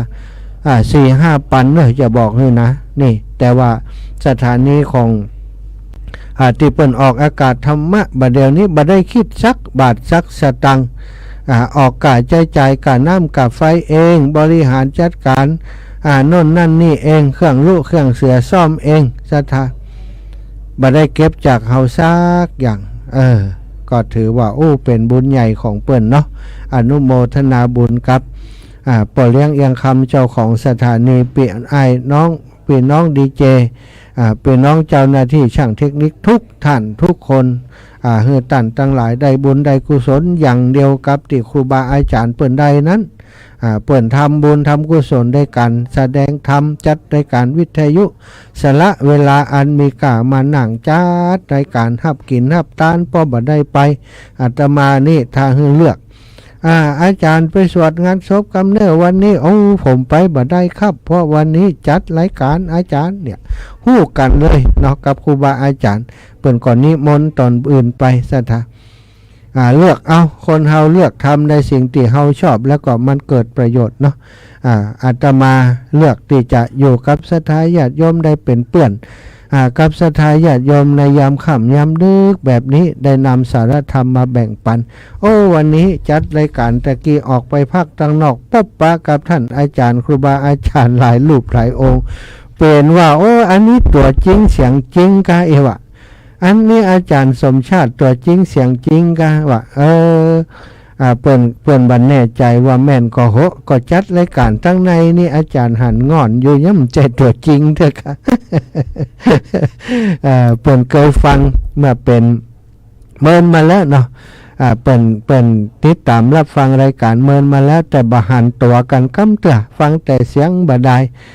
อาตมาเองก็มาที่นี่บ่อยแต่บ่ปะกับเปิ้นตอนนี้ท่านอาจารย์เปิ้นมาช่วยงานที่วัดพระพุทธบาทอุดมณบ่อสวัสดิ์ตั้งแต่วันที่17มาแล้วมีท่านพระอาจารย์ประดิษฐ์คุณวีโรนะรองเจ้าอาวาสวัดดอนตองตำบลแม่แรงป่าซางหลับปูนมาช่วยงานตั้งแต่วันที่11มีนาถึงวันที่23มีนาคม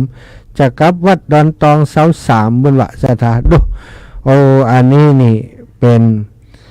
ป็นลูกศิษย์ลูกหาเป็นสหธรรมิกสหพรหมจารีกับหลวงพ่อท่านพระครูสุจิตตานุรักษ์เนาะ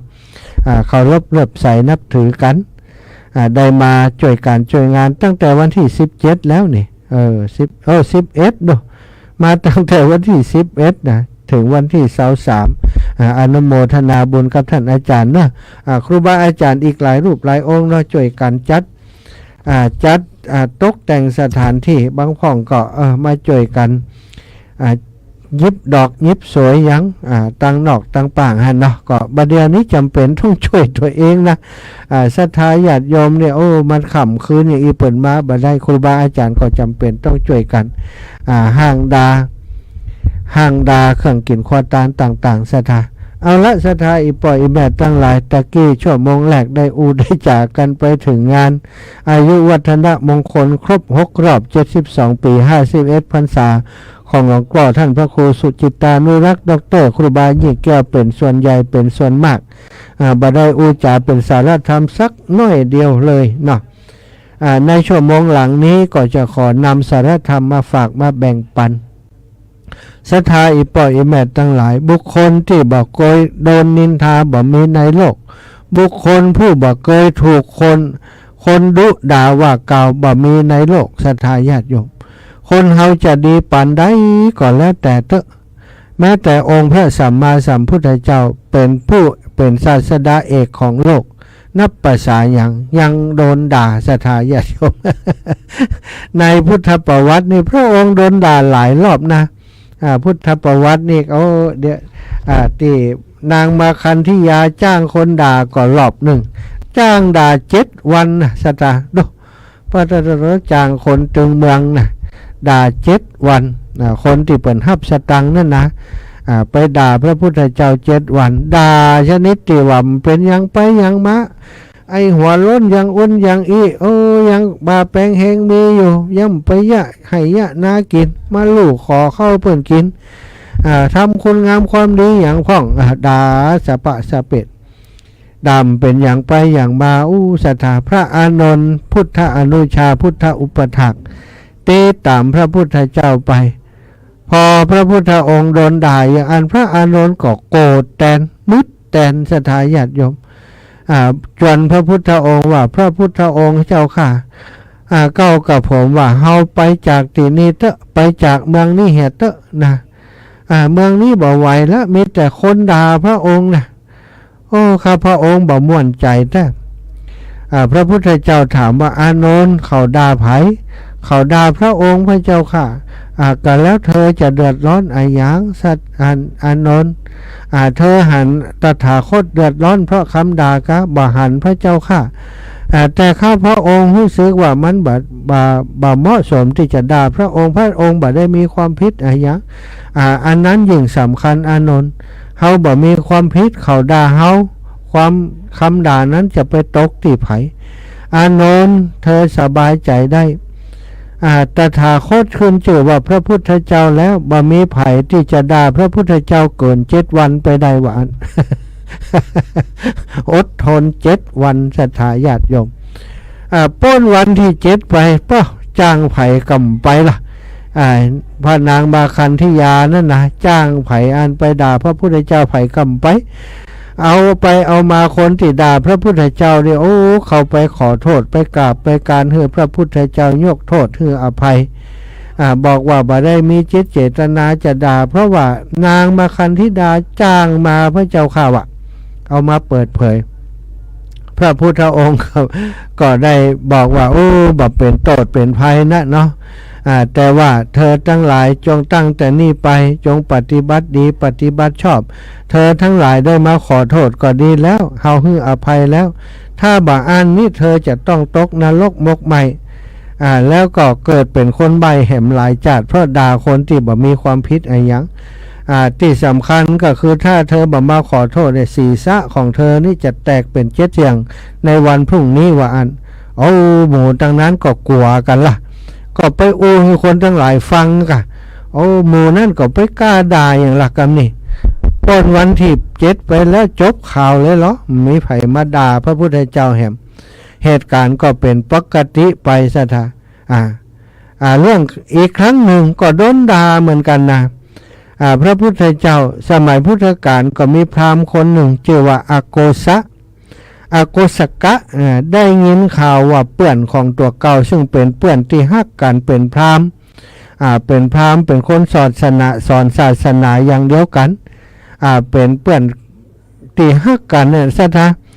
ไปมาหาสู่กินอยู่ด้วยกันโอ้แหมวันได้ทราบข่าวว่าไปบวชเป็นพระภิกษุเสร็จแล้วพราหมณ์อโกสกะนี่ก็พอใจพระพุทธเจ้าที่เทศสอนจนเปื่อนของตัวเนี่ยไปบวชคิดแล้วก็โมโหจังเนี่ยอย่าใดก็บึงไปที่วัดเวลุวันอันเป็นสถานที่พระพุทธองค์ได้จำพรรษาอยู่วัดเวลุวันก็เป็นวัดแห่งแรกนะสถานที่พระเจ้าพิมพิสารได้ถวายไว้ในพระพุทธศาสนาแด่พระสัมมาสัมพุทธเจ้าโดยความโกรธแค้นเมื่อไปพบพระพุทธเจ้าประทับอยู่ที่กุฏิพอดีจึงสวมวิญญาณของนักด่าสวมวิญญาณนักด่านะจี้หน้าเลยนะจี้หน้าพระพุทธเจ้าตืบตีนโดยพร้อมบรรเลงเพลงด่าเป็นชุดด่าโดยคำหยาบคายชนิดที่ว่าฟังบ่ได้ศรัทธาฟังบ่ได้โอ้เป็นคำด่าที่มนุษย์ทั้งหลายบ่ค่อยด่ากันแต่พราหมณ์คนนี้มันโมโหถึงขีดสุดละศรัทธาไปชี้หน้าด่าพระพุทธเจ้าโดยประการต่างๆอย่างหยาบคายด่าอยู่เป็นชุด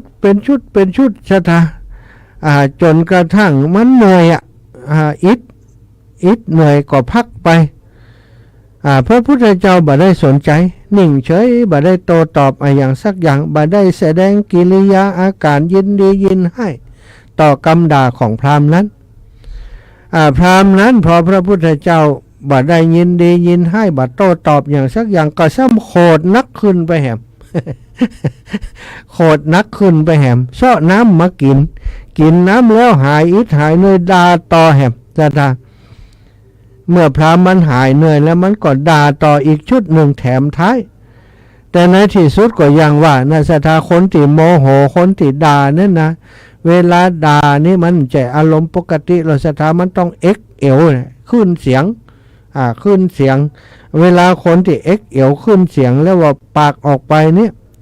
มันจะอิดเร็วมันจะหอบเร็วศรัทธาเขาจะสังเกตเห็นว่าเวลาเขาด่าไผก็แล้วเขาหันคนด่ากันนี่มันเจเมินศรัทธาชักจำลำมันก็อิดนะแต่ว่าถ้าฝ่ายหนึ่งโต้ตอบเนี่ยมันถ้าโต้ตอบเนี่ยมันจะมีโอกาสได้พักหรอมันก็จะด่ากันเมินแต่ถ้าบัดโต้ตอบถ้าปล่อยด่าคนเดียวจะได้กระจ่างเถอะสุดท้ายมันก็เงียบไปเองเพราะมันอิดคนเดียวมันศรัทธาพระพุทธเจ้านี้บัดโต้ตอบอย่างสักอย่างนะปล่อยมันด่าจนมันมดแหงศรัทธาปุณีมดแหงละศรัทธา หอบแฮกลิ้นห้อยเลยบอกว่าจะเอากรรมอย่างมาด่าเพราะด่าอย่างใดพระพุทธเจ้าบ่ไหวบ่สั่นบ่คอนบ่ได้โต้ตอบอย่างสักอย่างเมื่อด่าไปแล้วเขาบ่สนใจเขาบ่โต้ตอบดีกรีของความโกรธมันก็ลดลงซะท่าพระพุทธเจ้าซ้ำยิ้มเฮียมีเมตตาเฮียด่ายิ่งด่าไปยิ่งจี้หน้าด่าพระองค์ก็ยิ่งเย็นใจพระพุทธองค์ก็หันว่าพราหมณ์นั่นมันอิดแล้ว มันบ่มีแหงแล้วมันหยุดด่าแล้วมันหมดแหงแล้วพอมันจนหมดแหงอะสถาเอามันจนมีแหงจะด่าน่ะพอหมดแหงแล้วพระพุทธเจ้าก็ถามแล้วกับคำนี้เอาเป็นอย่างใดท่านพราหมณ์กรรมด่าของท่านหมดหรือยังท่านพราหมณ์ถ้าบ่หมดก็ด่าต่อแหมเตอะวะพราหมณ์ก็ลุกลี้หัวมนหมดแล้วบ่มีอย่างจะด่าแล้ว ที่ด่าได้ก็ด่าไปหมดแล้ววะพราหมณ์ก็ตอบแบบหมดสภาพความเป็นยอดนักด่านะสัทธาพระพุทธองค์ก็ท่านพราหมณ์ท่านคงจะทราบดีและก็คงจะปฏิบัติอยู่เนาะเมื่อเวลามีญาติพี่น้องหรือว่ามิตรสหายของท่านมาเยี่ยมบ้านเยี่ยมจองท่านท่านย่อมจะจัดแจงน้ำจัดแจงท่าเครื่องดื่มของใจต่างๆของกินของคบฉันต่างๆมามอบเพื่ออย่างเช่นอาหารพ่องผลไม้พ่องขนมพ่องออกมาต้อนรับตามธรรมเนียมแม่นก่อนขอถามท่านพราหมณ์หน่อยเถอะ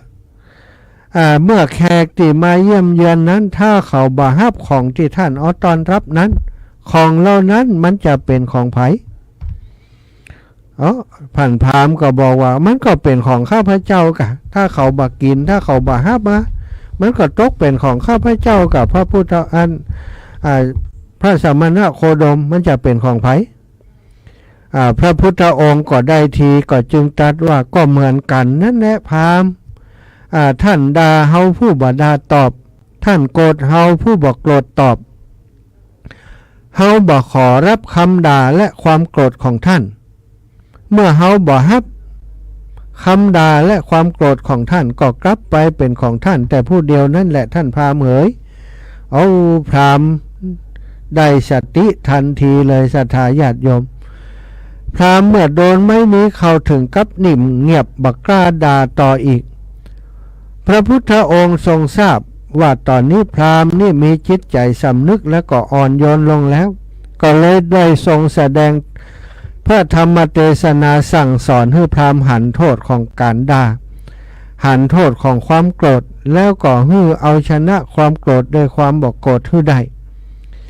พราหมณ์ได้ฟังพระพุทธองค์เทศแล้วก็เกิดความศรัทธาเลื่อมใสสุดท้ายไปที่ไหนได้ศรัทธาได้ขอบวชในพุทธศาสนาบวชตามเพื่อนที่บวชปฏิบัติธรรมล่วงหน้าไปแล้วต่อมาบ่เมินบ่นานพราหมณ์อักโกสกะนั้นก็ได้มีดวงตาหันธรรมของพระสัมมาสัมพุทธเจ้าได้เป็นพระอริยบุคคลระดับต้นๆเหมือนกันเนี่ยศรัทธานี่อีปอยอีแม่ทั้งหลายพระพุทธองค์ได้แสดงตนแสดงตัวเป็นตัวอย่างหลายครั้งหลายครานะที่ถูกคนใจร้ายที่ถูกคนทำร้ายนางจินจะมานาวิกาแหมโลที่ไปด่าพระพุทธเจ้านะกินที่ตอนกินนี่ตอนขยากนี่กินเอาน้ออีหล่ะวันเดียวนี้นี่บัลรับผิดชอบบ่อีโลอันนี้ลูกในต้องนี่ของไผลูกในต้องนี่ของไผตอนที่บาดนี้กำเตือนนะวันเดียวนี้ได้แล้วนี่บ่ใส่ใจบ่สนใจบ่ลูกเฮานี่จะว่ายังได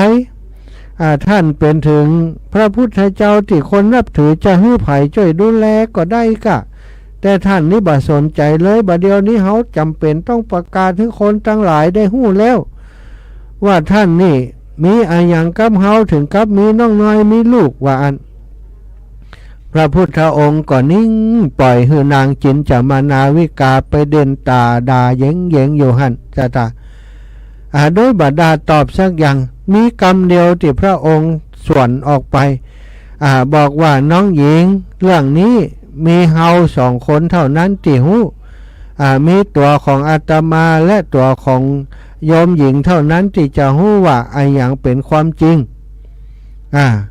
ศรัทธาเรื่องนี้ก็เดือดร้อนไปถึงพระอินทร์ที่แปลงแถลงกายลงมาเป็นหนูคบเจียกคบเจียกติมัดอันไม่มัดไอ้อย่างอยู่ติดต้องของนางจินจมานาวิกาเมื่อหนูคบเจียกปุ๊บนะก็ไม้ที่มันเอาทับอยู่ติดต้องมันก็ตกลงมากับศรัทธาปัดตกใส่หัวแม่ตีนเลียดไหลสาดเลยนะคนทั้งหลายก็หู้กำนั้นกันลุมเข้าไปกระทืบหนูเอาพระพุทธองค์ว่าอย่าไปยะอย่างอันเลยต่อหน้าเขาจะถาคตอย่าได้เบียดเบียนอย่าได้รังแกกันเลยนางได้ล่วงเกินเฮาก็โดยบาปกรรมที่เคยมีต่อกันมาก่อน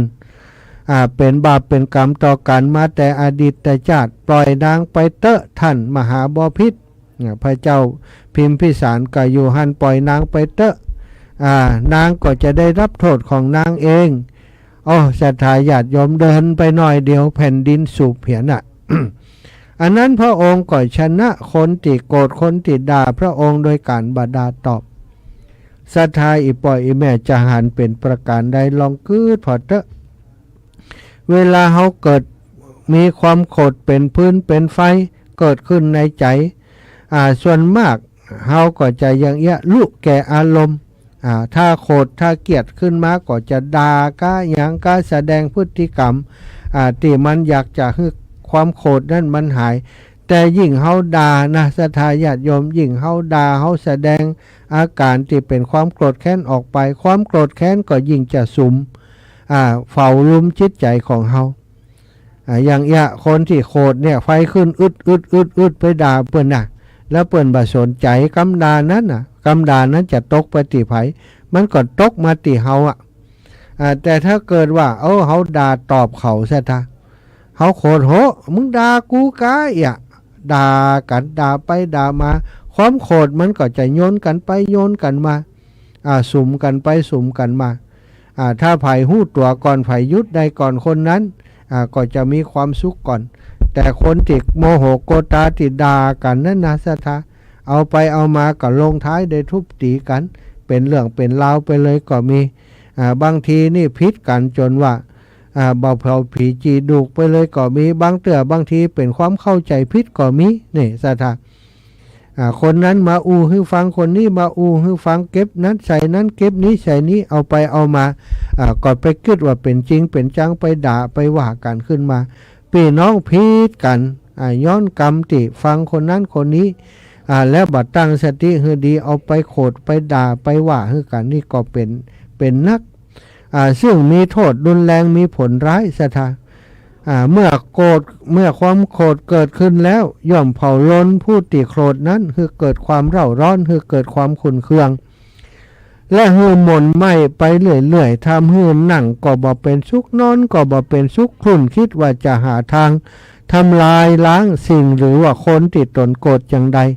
ลุกลามเรื่อยไปเหมือนไฟลามทุ่ง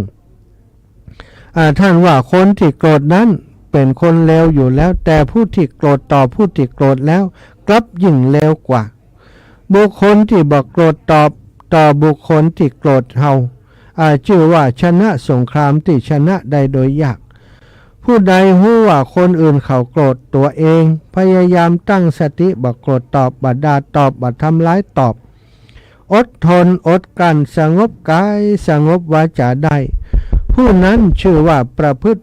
ประโยชน์ทั้งแก่ตนและคนที่โกรธนั้นแต่เมื่อเฮาทำอย่างนี้พวกคนพาลก็มักจะมองว่าเฮาเป็นคนโง่เขลาเป็นคนขี้ขลาดเป็นคนบ่สู้คน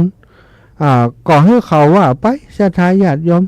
เพราะคำของคนพาลนั้นท่านสอนกันมาว่าบ่ควรให้น้ำหนักถึงกับเก็บมาใส่ใจหรือว่าเก็บมาคิดให้วุ่นวายหัวใจของเฮาฟังกรรมพระพุทธเจ้าสบายใจศรัทธา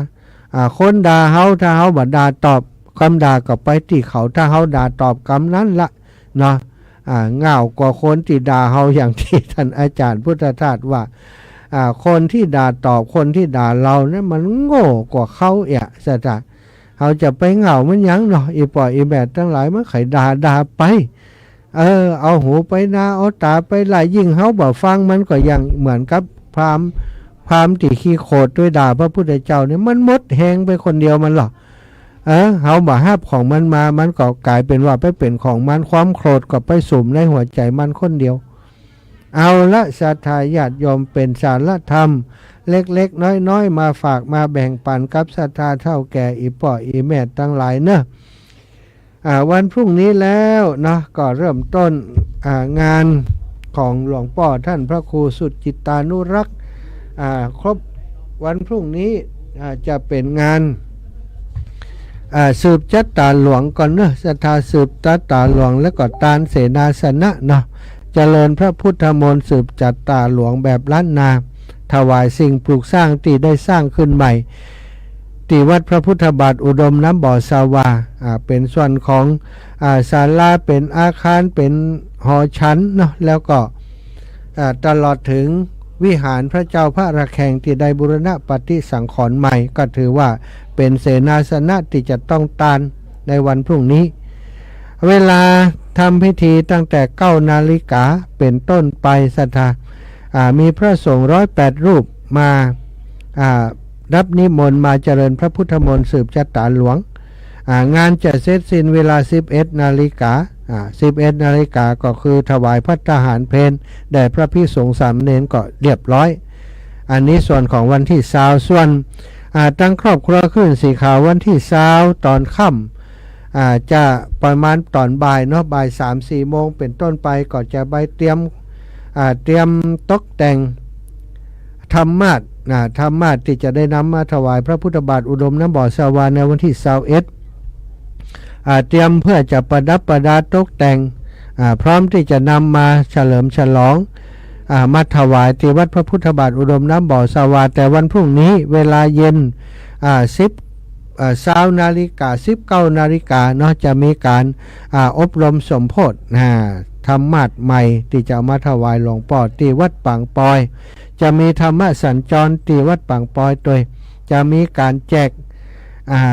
กของรางวัลคือศรัทธาญาติโยมที่ฟังรายการเนอะ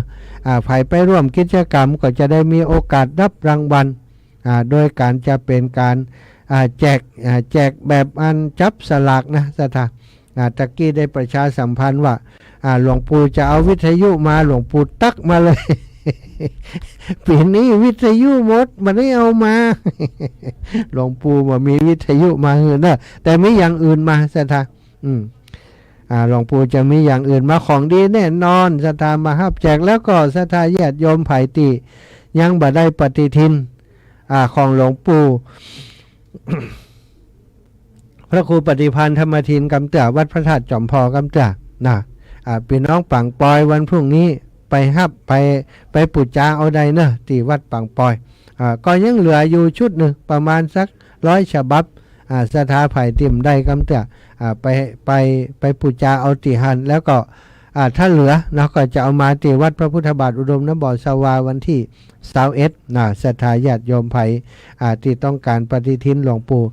หลวงปู่พิเศษเพราะมันมีคาถา ปฏิทินล้านนาเหมือนกันแต่ละฉบับก็แตกต่างกันที่ปกมันศรัทธาของหลวงปู่บอกว่าของหลวงปู่นี่มีคาถานะศรัทธาใครได้อิติปิโสวิเศษอินะคาถาปิดคาถาอย่างหูแหมหลายอย่างกันเนาะศรัทธาที่หลวงปู่ได้เอามาติดไว้ที่ปฏิทินท่านนะศรัทธาพยาปุจจาเอาก่อวันพรุ่งนี้ตอนบ่ายที่วัดปังปอยแล้วก็วันมะรืนนี้ที่วัดอันพระพุทธบาทอุดมน้ำบ่อสาวาวันที่21เนาะศรัทธาญาติโยมแล้ววันที่21นะ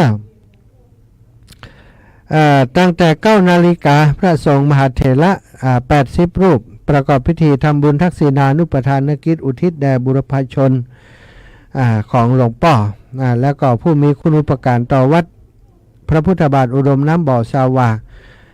และจะมีการถวายธรรมาสไว้กับวัดพระพุทธบาทอุดมน้ำบ่อสาวาโดยศรัทธาญาติโยมมาร่วมกันถวายนะมาร่วมกันเป็นเจ้าภาพโดยให้หอมเป็นเจ้าภาพธรรมาสโดยแล้วก็ร่วมกันถวายไว้กับวัดพระพุทธบาทอุดมน้ำบ่อสาวาโดยในวันที่21 พี่น้องจากลำปางก็มากันหลายคณะเนาะมากัน5กันรถตู้5-6กันรถตู้สถานแล้วก็พี่น้องตังเวียงป่าเป้าตังเชียงใหม่ก็จะมาหลายกลุ่มหลายคณะเนาะแม่อุ้ยอินแม่สาบเสมิงปะกันแน่นอนอาจารย์อีหล่ะเปิ่นจะมาจากเสมิงเปิ่นบ่หันหน้ากันกับอาตมากำเตืออยากจะหันกันอยากจะพบปะกันเหมือนกันแล้วก็ศรัทธาจากตังดอยหล่อเนาะตังดอยหล่อพรหมมงคลตาล้อดอยหล่อก็จะมา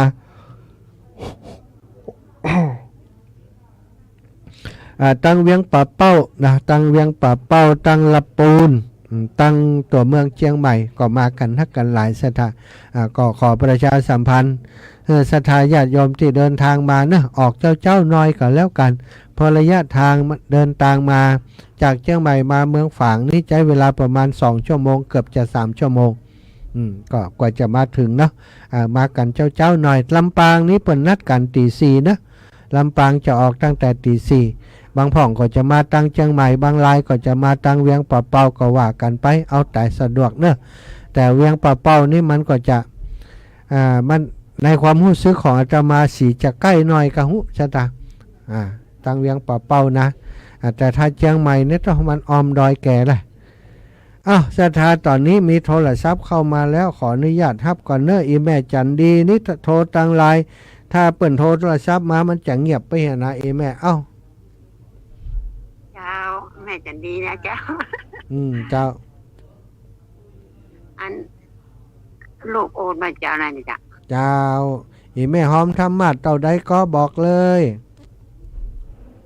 200เจ้าแม่จันดีนามสกุลสุขเจริญแม่จันดีสุขเจริญหน่อบ้านไหนก็บ้านสันนาเมงจ้ะสันนาเมงนี่นะสันนาเมงสันซ้ายนี่นะเจ้าแม่จันดีโอ้ลืมเห็นแล้วนามสกุลสุขเจริญนะสุขเจริญเขาป้ากันที่ไปแม่หม้อเตือจ้าแม่นะฟังตลอดนะแม่ที่ไปแม่หม้อป้ากันก็ป้ากะนั่นกะเขาว่าจะไปแอวสันนาเมงตื้มมีเวลาได้ไปแอวน่ะมากแล้วแต่ก็หอมกะน้ำกาไฟร้อยเจ้าเจ้าขอบคุณอีแม่นะกับน้ำกาไฟแหม100มันมันมีกู้ไปแน่นอนจ้านะถ้าแล้วเอากูที่ไหนไปไปเป็นรถตู้ไปสถาบันธรรมพิวัตรน่าจะเก็บพุ่นเก็บเพน่ะบ้านหันหน่อยบ้านนี้หน่อยไปถึงจะมีโอกาสหาเวลาไปเอาหาแม่สักเดือนกันเพราะกึดไว้ตั้งแต่ตอนปุ้นตอนที่ปะกันปุ้นทันแล้วว่าน่าจะไปเอาหาเนออีเนี่ยลำได้ไปนี่ขำใจนี่ไปโชว์หาบุญเข้าแพะเข้าป่าไปโชว์อาหารจนปะได้เอาละขอบคุณอีแม่นะเจ้าได้ปะกันเนาะได้ปะกันอยู่แม่จันดีสันนาเมงขอบคุณหลายๆแม่บัวไหลแม่ย่าบัวไหลหลังมอแม่โจ้สบายดีก่อแม่ย่าบัวไหลหลังมอแม่โจ้สบายดีก่อสบายดีเจ้าอีแม่ปิดวิทยุก่อนเลยอีแม่ไปได้ไปเด้อมันเป็นยังเลยอีแม่ไปได้ไปเด้อมันเป็นไรเอาอีแม่เป็นคนติดเตียงแม่ไปทางใดไปได้เอาบุญมาฝากแม่ของเด้อเอาฝากหืมเดี๋ยวนี้เลยให้แม่อยู่ดีมีสุขเนอะเจ้าแม่บัวไหลหลังมอแม่โจ้ขอบคุณหลายๆ0808844173ยังบัดถึงวันที่22ครับจ้ะวันที่22นั้นจะเป็นวันที่เป็นวันเกิดของหลวงพ่อเนอะศรัทธาวันเกิดเปิ่นแต่คือวันที่22วันที่22นั้นจะเป็นวันอายุวัฒนมงคลหลวงพ่อพระเดชพระคุณหลวงพ่อพระพรหมเสนาบดีเจ้าคณะภาค7กรรมการมหาเถรสมาคมเจ้าวาดวัดปทุมคงคาจะเป็นองค์แสดงพระธรรมเทศนาพระสงฆ์75รูปจะเป็นองค์เจริญพระพุทธมนต์สวดธรรมจักรวันนั้นตัวเนอะเจริญปอน1531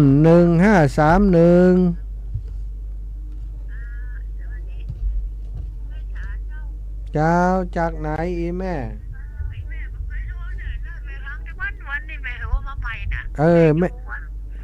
ดูอาการกระนก20จังใหม่เนี่ย การกระนก40แม่จะโทษไม่ได้ป้าที่อันทานหวานเขาว่าอะไรเขาเถียงแล้วแม่ถูกใจแม่บ่ต้อง ว่านเถียง แม่แล้วแม่ไปเถียงนะ เถียง แม่ดีกว่าเนาะ เออ แม่ก็ชอบเถียงไปอ่ะผิดก็เถียงถูกแม่ก็เถียงเลย ยิ้มยุ่ยๆเขาจะเกลียดปานใดเนาะห้อมเถียงเขาเนาะ เจ้าจะปดปล่อยเขาว่าเป็นปล่อยเขา อีแม่ชื่อหยังนี่ ที่แม่ชื่อแม่ลีกาเตจะอยู่การกระนก20แม่ลี เจ้าแม่ไปโทรก็จะ เนี่ยนามสกุลหยังก็เนี่ย ฮะ นามสกุลหยังก็กาเตจะ กาเตจะกาเตจะ อ๋อกาเตจะโอ้เตจะ แม่ที่จะโทรหลายมันล่ะ โอ้ขอบคุณแม่เนอะแม่ลีกาเตจะบ้านการกระนก แม่ละเจ้า การกระนก40 แม่ละ20สาธุสาธุขอบคุณอีแม่เนอะ ทำมาแม่ถูกใจแม่ ถูกใจโตถูกใจแม่โทรมาเลยสาธุสาธุ วันนี้ธรรมะถูกใจแม่โทรมาเลยอ้าวแม่คำนวณดินดำได้มาก่อนนี่ จะได้หนาวนี่มันจะไป จะได้เงา ไม่เสียดายอย่างในเงาเอาขวางไปไม่เสียดายมันนี่ วันนี้เป็นวันหวังที่แต่เนาะ โหงานใหญ่งานหลวงเป็นยังอีแม่มาหลายรอบแล้วล้อมันมีคนมาก็อดเอาถ้ามีก็ได้มาด้วยกัน น่ากะ อืม แต่มันใครหันเปินอันนี้ อืม กินเปินต้านกันนะจ๊ะ ขึ้นรถมาไปขึ้นรถเชียงใหม่มา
อะไรอย่างเจ๊เจาะก่อนเนอะ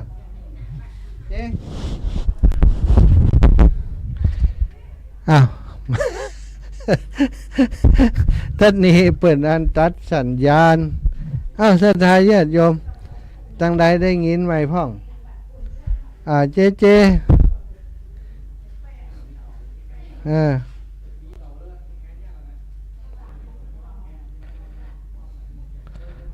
ตอนนี้สัญญาณมาแล้ว เอาเจก็ตันก็แล้วเนาะโอเคเอาศรัทธาญาติโยมตะกี้อันระบบไฟในห้องส่งเปิ่นตัดว่าอาตมาบอกฮู้ถ้าเจบอกก็บอกฮู้เรื่องฮะเจบอกมาว่าอันไฟในห้องส่งเปิ่นตัดอาจารย์จะต้องไปต่อไฟตั้งนอกมาว่าน่ะต่อไฟตั้งนอกมาตอนนี้ได้แล้วเนอะศรัทธาไฟในห้องส่งเปิ่นตัดต้องไปเสียบไฟตั้งนอกนะต้องขอบคุณครับศรัทธาญาติโยมทุกท่านทุกคนนะติดตามรับฟังรายการแล้วก็โทรเข้ามาการให้กำลังใจกัน อยู่มันก็ดับไว้มันอย่างใดเนาะแต่เป็นว่าเปิดตั้งเวลาไว้เหมาะนะไฟในห้องส่งมาจัดมาเสียบปลั๊กในห้องส่งความจริงถ้าเสียบปลั๊กตั้งนอกก็มีปัญหาอย่างตอนนี้ได้เสียบปลั๊กเชื่อมจากตั้งนอกเข้ามาแล้วเนาะศรัทธาญาติโยมที่ฟังต่อเนื่องอยู่จะโทรเข้ามาก็เจริญปอนได้โทรเข้ามามีเวลาแหมส่งประมาณ 2-3 นาทีที่จะให้ศรัทธาได้โทรเข้ามาเนอะ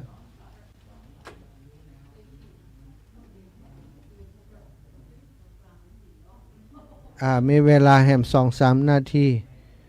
อยู่ที่ไหนตั้งใดจะโทรเข้ามาก็เจริญปอนได้เลยนะโทรเข้ามาได้เลยยังพอมีเวลาก็ขอบคุณทุกท่านทุกคนวันนี้เอาแม่แก้วเจริญปอนแม่คำแก้วห้องแฮใหม่โอ้ยสาเจ้าอาจารย์กันท่าฟังนะคะที่หายดีมาแล้วยังได้ยินแล้วเจ้าได้ยินแล้วเจบอกว่าเปิ้นตั้งออโต้ไว้ไฟในห้องเปิ้นว่า ขอบคุณนะแม่เนอะวันนั้นแม่ก็โอนไปคืออันหาปุ๋ยมาได้แล้วเขาเขียนชื่อแม่ได้นี่อยู่เจ้าขอบสาธุเจ้าขอบคุณเจ้าแม่1219มาอีกสาย1219หายไปไหนเหียครับแล้วนะโทรมาแหมใหม่เนอะ1219จากตั้งใด1219ยังมีเวลาได้แหมสัก 2-3 สายอยู่โทรเข้ามาได้เลยเนอะก่อวันอยากพบปะกันพี่น้องต่างเมืองฝางแม่อายชัยประการมาปะกันได้เนอะ9289จะเลินปอน9289เจ้าแม่ได้ยินแล้วมีโอกาสได้ไปด้วยเนาะอีแม่อยู่ไหนนี่อยู่วัดนี่ค่ะบ้านชเนกะหลงนี่ค่ะเจ้าวัดบันกิวเนาะเจ้าแม่หยังก็แม่หยังก็แม่หยังก็ชื่อแม่ชื่อเล่นชื่อแม่เหมยเจ้าแม่เหมยเอาชื่อเล่นนั่นน่ะเหมาะดีแม่เหมยบ้านกิวเจ้าแม่ขอบคุณแม่เนอะวันพุธท่านอาจารย์เสน่ห์กะหลงก็มาแม่จัดตู้เจริญปอนแม่อุ้ยบุญสว่างวันไม่จ้าหลวงปู่อาจารย์ดีใจได้เป็นหลวงปู่แล้วถ้าวันจัดวันใดเนี่ยโยมแม่ม่วนแล้วฟังพระอาจารย์มู่นี่นะม่วนนี่กะมันมีการตัดตอนเลยม่วนดีมีการตัดตอนมีการตัดตะกี้เขาตัดคือกำลังไฟดับกำลังเจ้าตะกี้ตัดไปกำพระเจ้าหาเขาโมโหว่าไฟในห้องส่งนี่มันดับเป็นว่าเปิดตัดระบบเลยต้องไปเสียบตั้งนอกปุ่นได้อยู่มันแบบมีการกันลวดนี่นะม่วนดีพระอาจารย์นี่นะลวดไปเลยก็หาย ตาเป้งมาแค่รับรู้ โอ้ ย่างปันนี่ กะฮะหมูจะย่างกำไรล่ะฮะ แล้วหน้าว่ามันจะย่างเขาว่าอัน